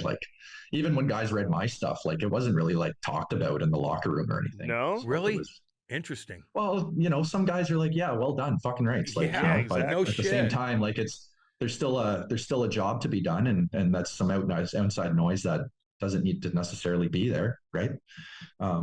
So people praise you, man. It is, man. And they're praising you, dude. I read all the shit, dude. They're all like, fucking right, Calvin. Way to go. Way to go. I mean, you got a lot of praise for what you did. So just so you know, like, people didn't come after you. Maybe a couple people would, but not what I see. Always going to be I keep on top of some of that stuff too, just to, it's part of your image and your brand too, right? Like, you don't want to be recognized as a total asshole. And it's almost more important after hockey. You don't want that type of listen, you're not going to have that. You've been in the league long enough. Teams know who you are. You play with enough teams, enough organizations, man. Players, you got a good reputation. No doubt about it. Well, I like to hope so. And, I've always tried to be respectful and try and be a good teammate at the end of the day as best as possible. And hey, some guys might not like me, and that's fine. But, I still try and, help the team win at the end of the day and try and do the right things out there. So it is what it is, man. It's all good. You think Sullivan's going to be good to come in there? And I mean, obviously he's got he did well in Pittsburgh, You just never know what the ratio is, how much of that is the talent they had versus the coaching. But yeah, for sure. That's a good point. I don't know, man. That's a tough question. It's hard to say. I think you got to reevaluate that around Christmas time. Yeah. Yeah. Unfortunately. Maybe a year from Christmas time. Yeah. Yeah, maybe. Honestly, was it a good hiring? I don't know. I would be excited to play for a coach with that type of pedigree. And, he's obviously had some great success recently. Well, I guess they won their cups, almost 10 years now. Fuck. Jesus. What was that? 16, 17 they won back to back? Yeah. Yeah. Yeah. Frig, I'm old. How old are you? Yeah. How old are you? 33? I'm 34 in a few days. So halfway to 68. You got time. You're in your prime, buddy. You're in your prime. Well, yeah, I don't know. I missed a lot of my primes now. I missed a lot of time with some shoulder injuries back with my prime. So yeah, you did. Who ran the show? Go ahead. What were you saying? No, you go. No, I was going to say, okay, over the years with the Rangers, you had Messier, who knew everybody around town, hanging out with fucking Paris Hilton. Pavel Bure was there doing his thing, Even got Sean Avery. Lundqvist, Jesus Christ. Even like Aaron Voros knew all these people in New York. Like, who's the guy in New York that just kind of knows everybody in town, could high-five everybody where they go? Or is it everybody just kind of hide out a little bit? I think we're hiding out a little bit, which is, I think it's good and bad. Actually, I think Matt Rempe does a great job at promoting himself in New York City. Honestly, I think he's done a good job with becoming their Empire State Building there. That's so funny. Great kid, by the way. He's a great kid. Awesome. We love talking about. We talk about him all the time. We love him. Rempe. Yeah. It's like, but he's in and out of the lineup. He's up and down. He's hitting guys. He's not trying to get suspended. He's getting suspended. Elbowing guys. He's fighting. It's funny when I first got there, and I think he just got off his suspension, or literally just got a suspension at the time. And then there was like a week, and there was another questionable hit in there. And I told him, I'm like, man, you just got to stop hitting guys. Just run into them. I'm like, there's a difference. Trust me. Like, just run into guys. Don't try and hit them. He's, honestly, like, I was shocked at, like, he's come a long way. And I might get some flack for this if some listeners are going to tell me that he's the worst hockey player on planet Earth, but he can make a pass, man. He tries, like, he works hard in practice. Like, he works to get better, like, religiously. And it's definitely shown, like, from playing against him to being his teammate. Like, I was shocked. Let me ask you. He can move too. That's the thing. Straight lines, man. He's fucking going. Like, he's not slow. Like, that's the thing. Yeah, he skates the puck out of the zone, and all of a sudden he's in the neutral zone flying. I'm like, holy shit! Like, he's got the puck. He's confident with it. He was playing with confidence at the end of the year. It was great to see. I loved it. It was awesome. So when you say don't hit guys, just run into them, like, explain that to people. Well, when you played, when you go in, get your two hands up on your stick and try and hit guys, or you try and catch a piece of a guy, foul right through them, Literally just skate. Don't stop. Just skate into them. Now it's just like, okay, use them as maybe, the stopping mechanism. I don't know. Don't turn to stop. Just keep going, but don't brace yourself. He's huge. Like, don't get me wrong. He's a gigantic guy. Like, he's gonna get just simple physics alone. he's going into the corner with a guy with a defenseman who's 6 feet. He's got 6, 7, 8 inches on the guy. Like just simple physics alone, his elbows are up higher. It is what it is. Like get in their way. Yeah. Here's just what you get in their mean. way, man. Just you mean don't come from like the red line to the corner full speed or that, and fucking elbow the guy's face into the boards. Don't do that. Exactly. I know what you mean. Yeah. Just literally run into guys, man. I know it sounds stupid, but like there's definitely. Thank you for understanding, Cam. I appreciate that. Yeah. But Cam used to like come from distance. We're not talking to me. We're talking to the people that probably have kids that are doing the same thing. So like, I get exactly what you're saying. I just want you to explain it to them because sometimes you just got to get in their way. But if you follow through on every hit when you're 6'7", like the refs are looking at you anyway. Hell, there's players that come off the bench and run into Rempe. He's not even looking, and Rempe gets a fucking penalty because he's so electric. There was that one. I think it was against the Kings the one time, and people like, oh, you should be suspended, all this stuff, and it was like literally a collision with two guys not seeing each other. Like, and again, simple physics. Empire State Building, this big, the other guy this big, boom, done. Like it looked bad, but that was, I don't know. He's been under the microscope for that stuff, obviously, but he's trying to learn, man. It's good to see that he's, very receptive of comments, criticism. So I don't know. He's good kid too. Great kid. I like him a lot, man. We're rooting for him. Yeah. How is Drury though? Like as a general manager, does he come talk to the guys a lot? I mean, does he kind of stay away from the team? Is he around the team? Like in front of the team? I mean, obviously he's on the plane and stuff like that, but is he interacting with guys a lot? Yeah, he's pretty interactive with guys. From my month being there, I saw that he was pretty vocal with guys. Not vocal, but like, conversations with guys and stuff. I think that's important in a way too. And some, I the few conversations I had with him wasn't necessarily about hockey. It's, hey, how's your family doing? Things like that. I think it's, he's our boss. I think it's important for our bosses, and we're all working. There's one goal, right? Stanley Cup. And I think people, when you're more personable with people, and when you care about people off the ice, it's going to translate onto the ice at the end of the day. So he didn't get pissed at you when you called him and said, "Hey, listen, I'm sorry, I was just making an innocent comment." Like, was he like, "No, I get it," or was he like, "No, he was great. He was great," and I thought it was the honorable thing to do to hear it from the horse's mouth, so that's why I called him. I didn't want to just sit there and mope and be all that and have him pissed off at me per se. So I just wanted to put the fire out instantly. So, but good guy. He was good to me. No issues. Were you planning on saying something though after practice? When you told the guys, "Hey, I'll talk to you after practice," were you thinking like, "Hey, I'm going to unleash today and unload"? The thing was, I wanted to, we only had a week and a bit left in the year, and I told the reporters, I'm like, maybe we wait till the end of the season, and then they put it out. So I'm like, fuck, it was kind of vindictive in a way, almost, maybe. I don't know. That's how and the funny thing is like the PR team they weren't all over me or anything. Like those guys they were fine. They had no issue with it. And good. I'm a grown man. I can take care of myself too. Like I don't need someone to tell me not to talk to the media or to talk to the media. I'll go do it if they ask. If I feel like it, it's not a big deal. Or if I don't, sorry. But it was fine. That organization's got some scrutiny over the X amount of years, but in my month and a little bit there, they got great facilities, good, their training staff's awesome. They're the PT side of things, their trainers, medical guys, all great people, all good people. So hard for me to complain when I was there.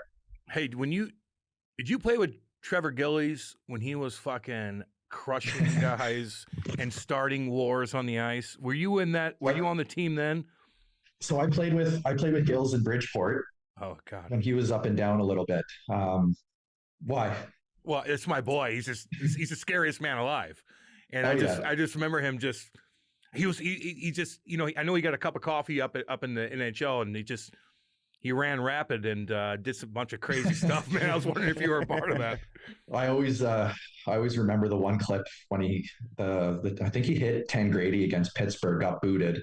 Yeah. And then he came out of the tunnel, was yelling at him when he's on the ice to get back up. With his Fu Manchu. Yeah. He was I spent he was my stallmate, I think my first year in Bridgeport. I have nothing but good things to say about Trevor. He was so good to me and so good to the guys there. Is he, is he a little crazy, obviously, when he was playing?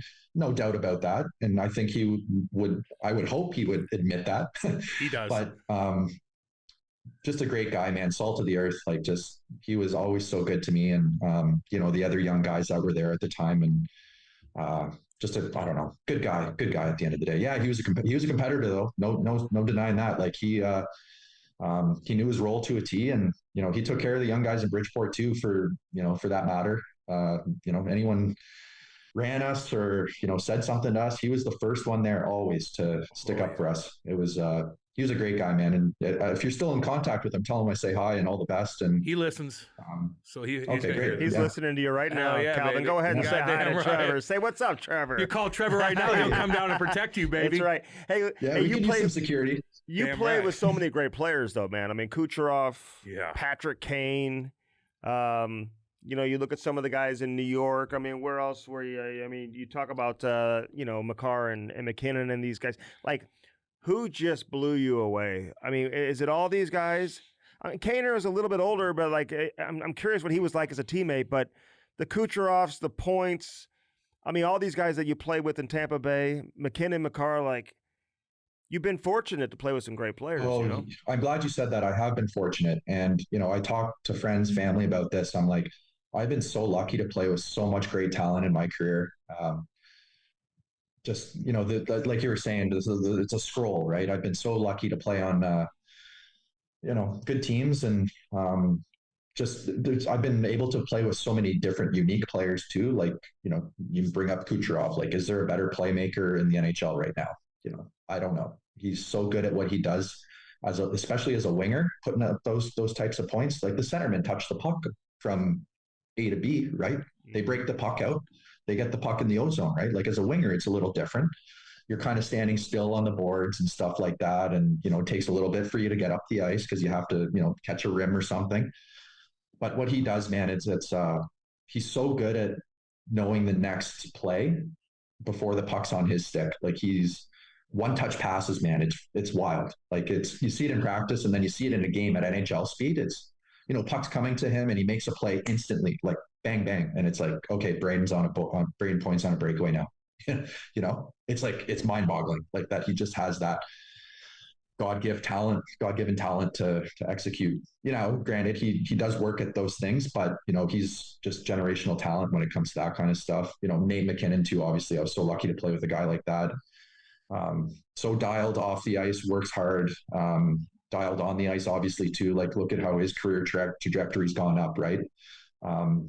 Just such a dominant player nowadays in today's game. Cale Makar, same thing. Like, I don't know, man. It's been so lucky to play with some of these guys. We were talking about Jacob Slavin too, played with him on 2 different occasions, and guys like that, I think are a dying breed. He's just so good at what I talked about, what you should say to the 8 and 9-year-olds of taking care of your own end first. That's his priority. Help the goalie. Boom, done. Great at it. Probably the best in the league. I played with John Tavares at an early age too. And, just learning from him on, the sports science recovery kind of thing. Even back then, like I was saying, it's just helped me translate and help me stay in the league. Kaner too, the list can go on. Like, I've been so lucky, so lucky.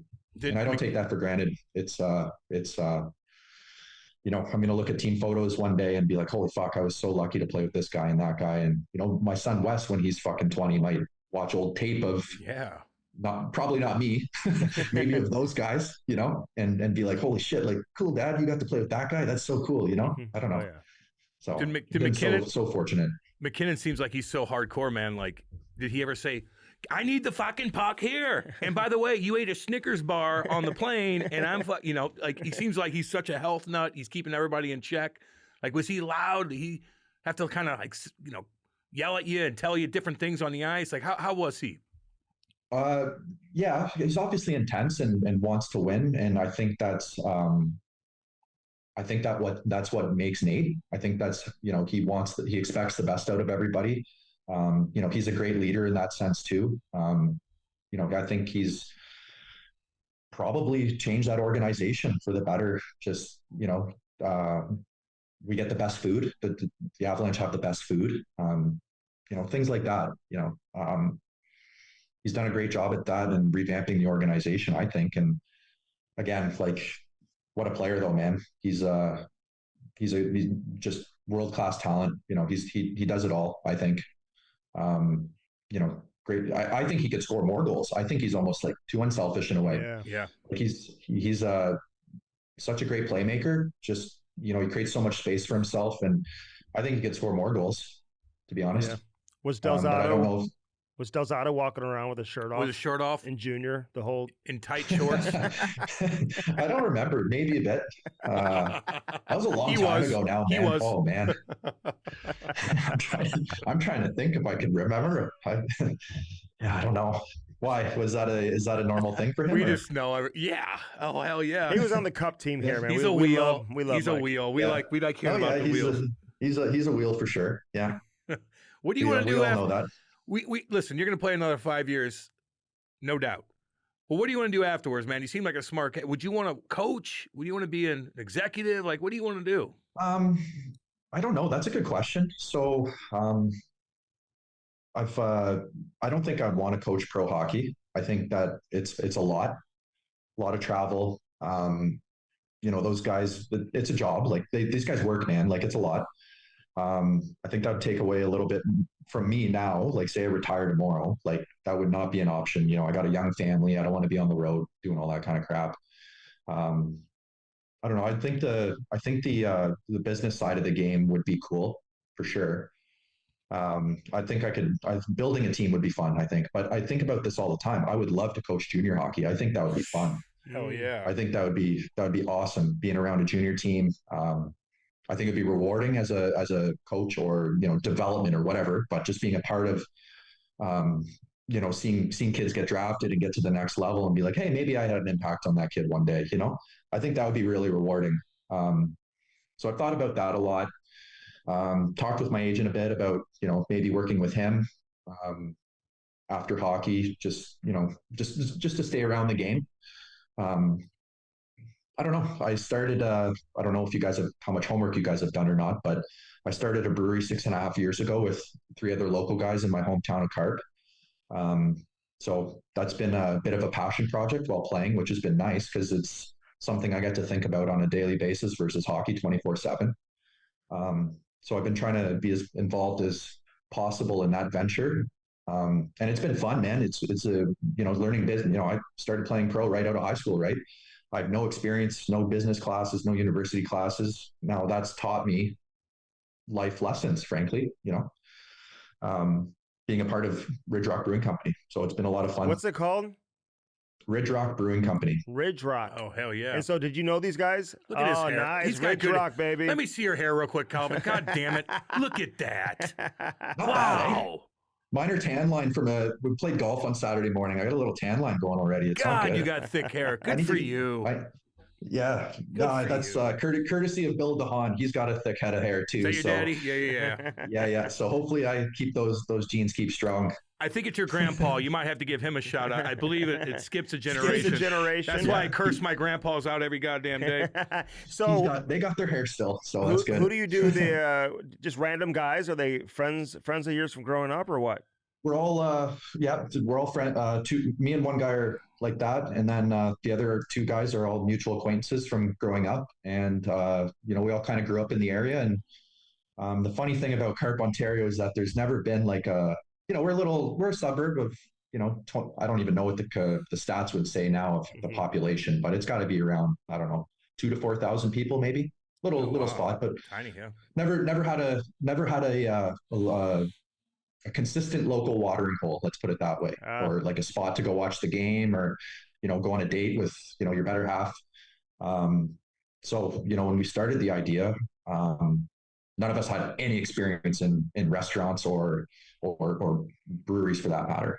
So we're more like a brew pub. Like we have a system there where we make our own beer for the restaurant and stuff like that. We sell to some licensees. But we do have a full kitchen and a full menu and full kitchen staff and all that kind of stuff. Cool.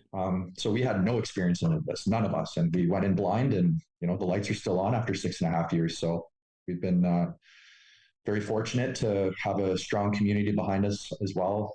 Obviously, COVID in Canada was not great. It was hard for everyone, especially small businesses. Like we kind of got, it was hard. But like I said, the support of the community was fucking wicked, man. I cannot praise these people enough for the support they had for Ridge Rock, and and a testament to our staff too, who have been there for a long time, of just making it a great place to work and a great place to go and enjoy a beer. Yeah, so, I want to taste that. Listen, beer, I didn't ask you about like Hedman and all these defensemen you played with too, but last thing, like, where's your favorite place you played? Like your favorite, question. Yeah. Like, where's your favorite spot? Man, I've been very lucky to play in so many different like climates and areas. But I mean, I think Tampa's got to be up there. I know it's just for a cup of coffee, but that's a hockey town. Nice. You'd be surprised at the amount of like lightning stuff you see on the sidewalks and people wearing lightning gear, and it's amazing. Yeah, it's pretty remarkable how they've turned that into such a big market. But when it's 20 and sunny out for like 20 Celsius for our American listeners, 20 Celsius, and I don't know what that is in Fahrenheit, 65, 70, somewhere in there. Beautiful. Like Sam doesn't know either. No, I do know. Yeah. He doesn't know. I lived in Canada. You visited. I was there last week. You visited. Yesterday, actually, in Oshawa, God's country. You didn't even know where Oshawa was. It's nice, man, when it's that temperature for 3-4 months of the year, sunny outside every day. Oh, my God. Come on. Very, very hard to complain. Did you like Coop? Yeah, he's a great coach. Obviously his resume speaks for itself. Yeah, he's a good coach. No denying that. Okay. You're going to get a. Don't get me wrong too. Like that team was built, during when he first started. So he grew up with a lot of these guys, and you luck out on Cooch is a 3rd round pick, Braden Point's a 5th round pick or something. You luck out on some of these. Those are again like. Hedman's a 1st overall pick. I mean, you get some, or 2nd overall, whatever. You get some monsters too. He was my draft year. You were 12th overall. Give yourself some credit. 12th overall, baby. Yeah, I was a consolation pick for Tavares, so it was whatever. But you're a big dog. That was another very cool situation for me, the draft day. But it was, Anyways, but Tampa, great spot to play for sure. But again, too, like Coop's had such a good core of players there, know him well, knows how they work. Yeah. The synergy between the staff and the players there is just synonymous, in my opinion. They got a good thing going there. Yeah, right, man. Well, you're going to get a job now that you came on the podcast. That's how it works. That's how it works around here. We get the coaches on, they get fucking hired. We get the general managers get hired. You might sign for another 10-year deal, baby. Yeah. So might be in Winnipeg. Tell you who's your agent? Who's your agent? Andy Scott. Oh, Andy. Okay, you tell Andy. Yeah. He was the villain. He was the villain around the NHL for a few weeks there. During the whole Rantanen situation. Well, fuck. Yeah. Hey, listen, I was all over that too, and like that. Colorado didn't really communicate with Rantanen very well. Let's say that. So there's some blame to go around. Yeah, I'll keep my comments to myself on some of that stuff. Yeah. But again, you look back on that. Was it a bad trade? Who knows? Well, you have to see. I don't know. They got Natchez. So far it is. They got Natchez, and Carolina ended up getting that Stankoven, who's a good playoff player. So Rantanen got in Dallas, and he got paid, and he got his contract and everything, and he's on a good team in a great market with a great organization. So. Yeah, I don't think he ever wanted to leave Colorado. No, he didn't. I just think that maybe the Avs were, getting at their wits' end with negotiations, and they're like, "Fuck it, let's move forward and see what we can get." And I think that was a good deal for both teams. So at the end of the day, when you look at it, Nate's just a good player. Obviously, he gelled with Nate pretty quickly. And I think Jack Drury's a great, if he's playing your 4th line center, like you have a good team. You're doing good. You're deep. Like, yeah. And he's killing penalties, winning faceoffs. Like he's a great role player and an awesome guy too. Great guy, super nice. Just happy kid.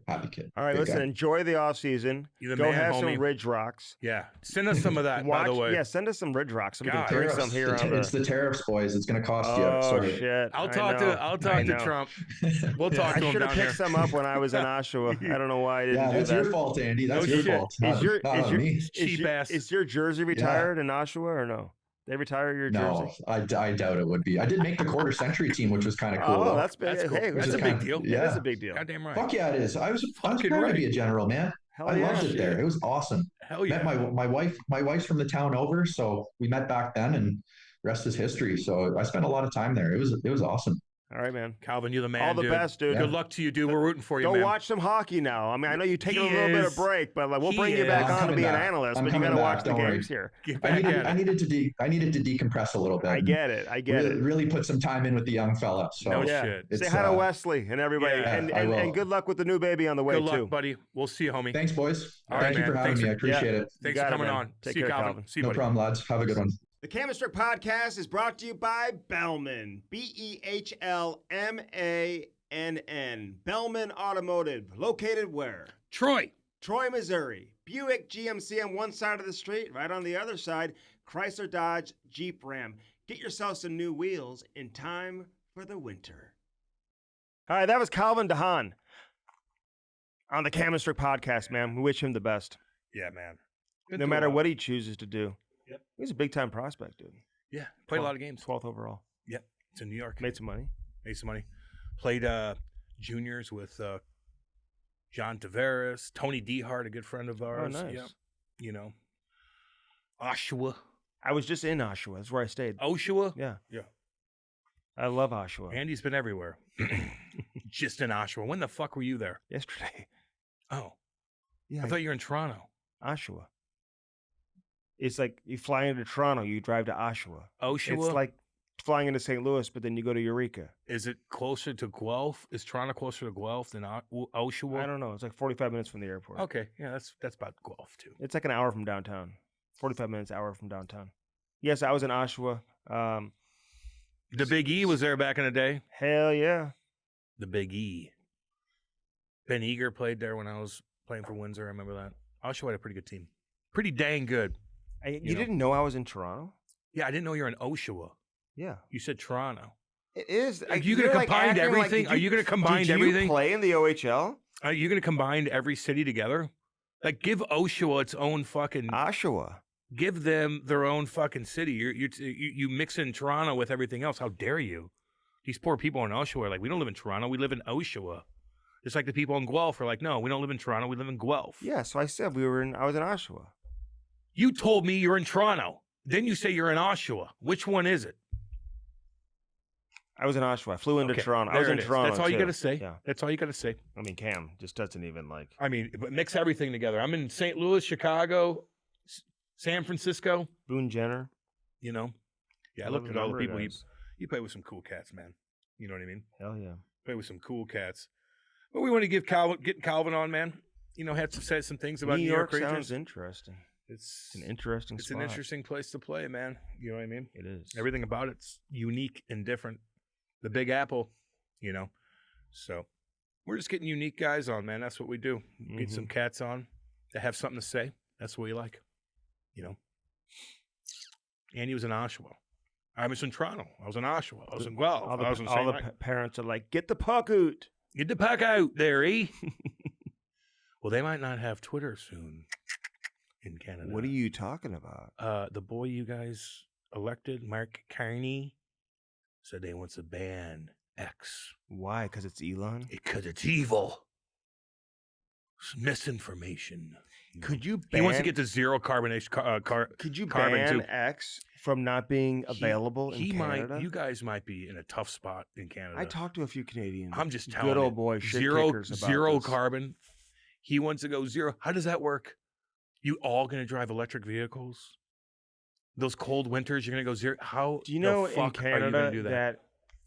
if it's like a family member leaves you an inheritance, you get taxed on it like big time. Yeah. But if it's gifted to you, you don't get taxed. Yeah. So people tell their parents who are leaving them money to like gift it to them before they die.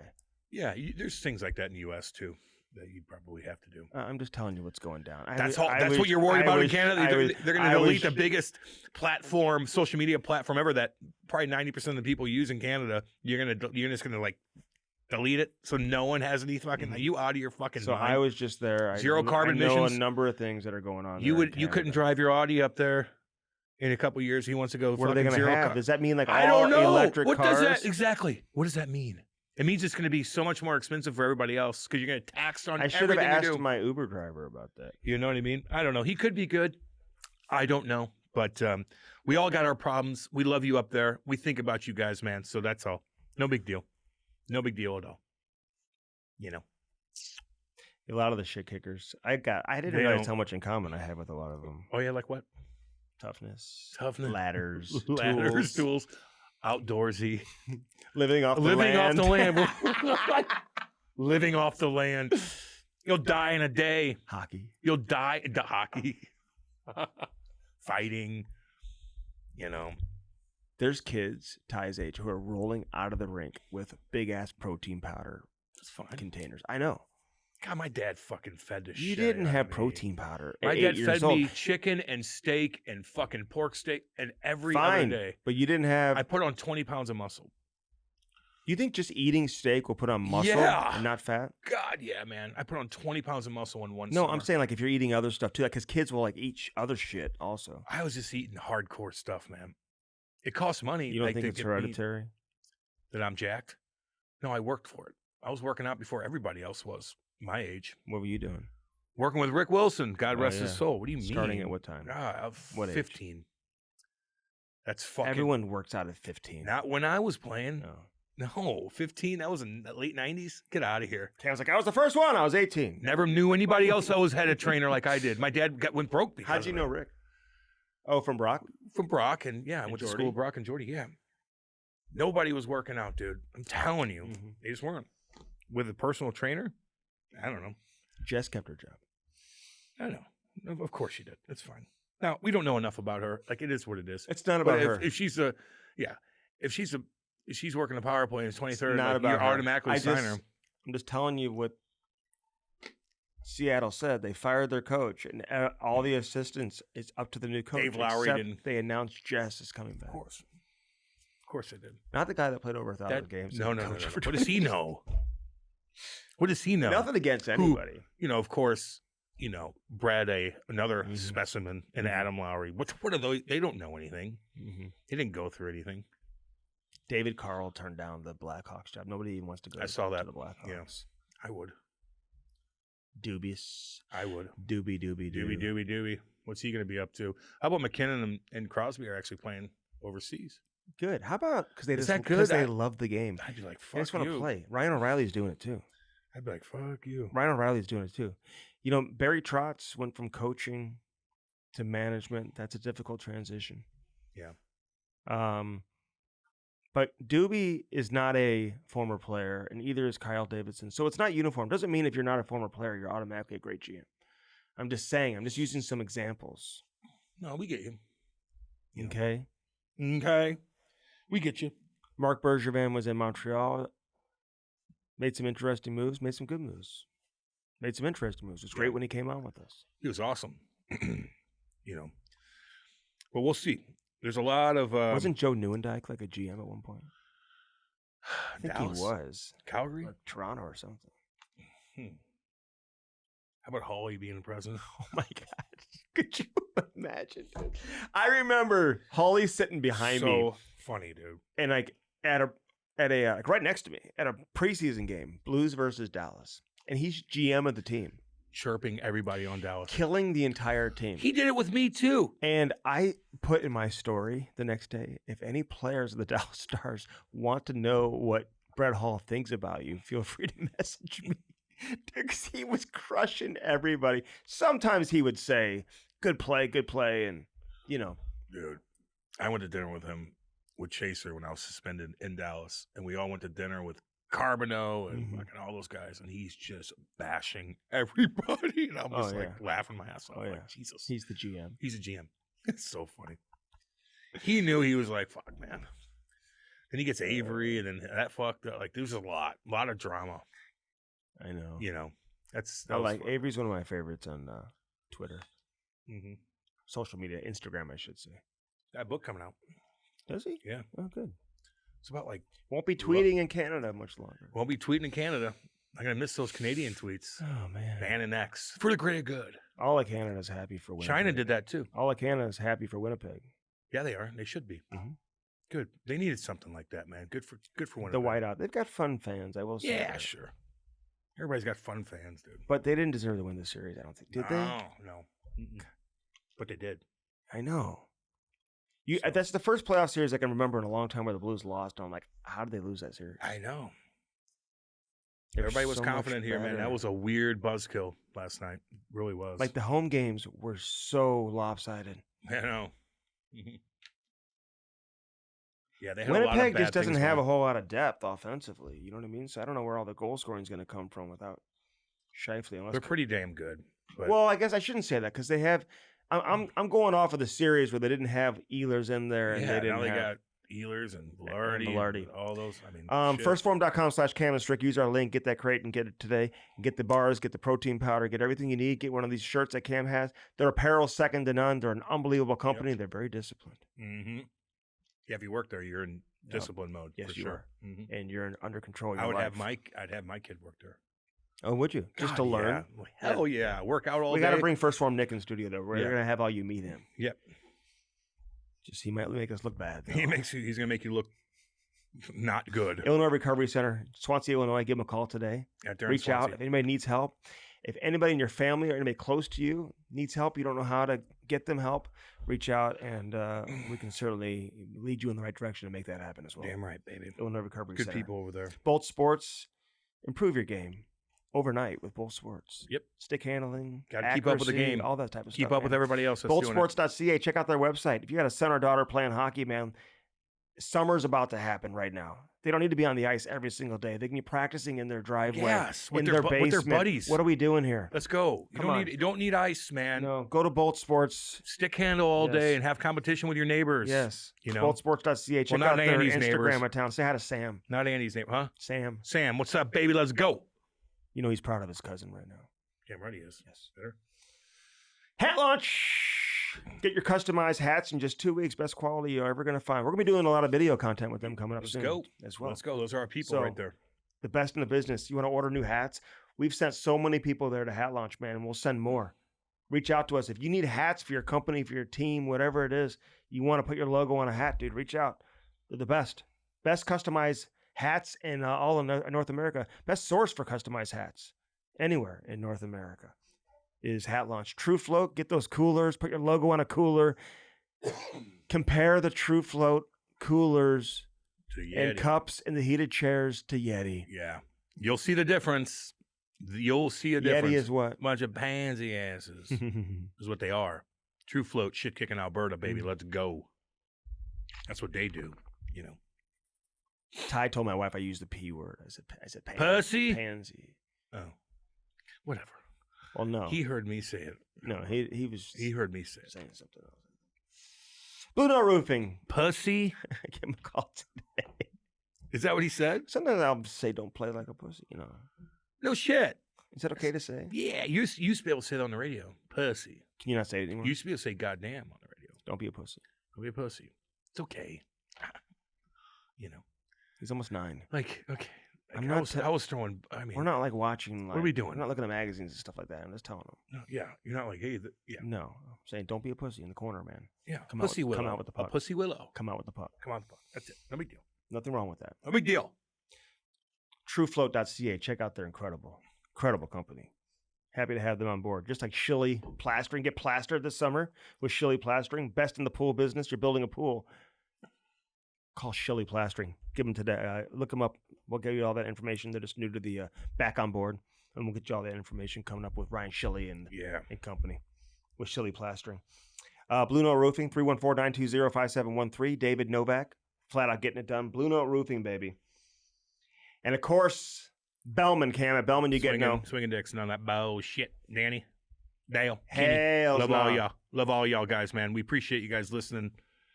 We got a lot more coming up here, man. We appreciate Check it out. Calvin Check de us Haan out. for joining us. Check us out on social media. Yeah. Cam and Strick Podcast, Andy, Cam. Just type our names in. And of course, subscribe to YouTube Yes. so you could see us. Yes. That's how it works. Calvin de baby. Haan, baby. See you guys. Love you guys. On Let's this go. edition of the Cam and Strick Podcast. you Enjoy guys. round 2. Love you guys.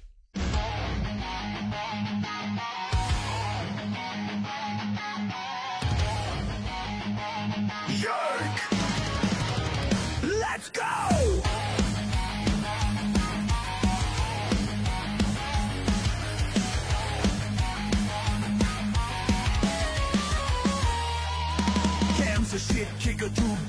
the lead. So dragging crew, there's no time for fatigue. And he's a shit talker, stirring up the show. Never played a shift, but he's ready to go. My check for check, here comes show. Cam throws hits, and he's in the know. No filter, no fluff, hit, record and go. Get your mind right and enjoy the show. Cam and Strick, toe tracks and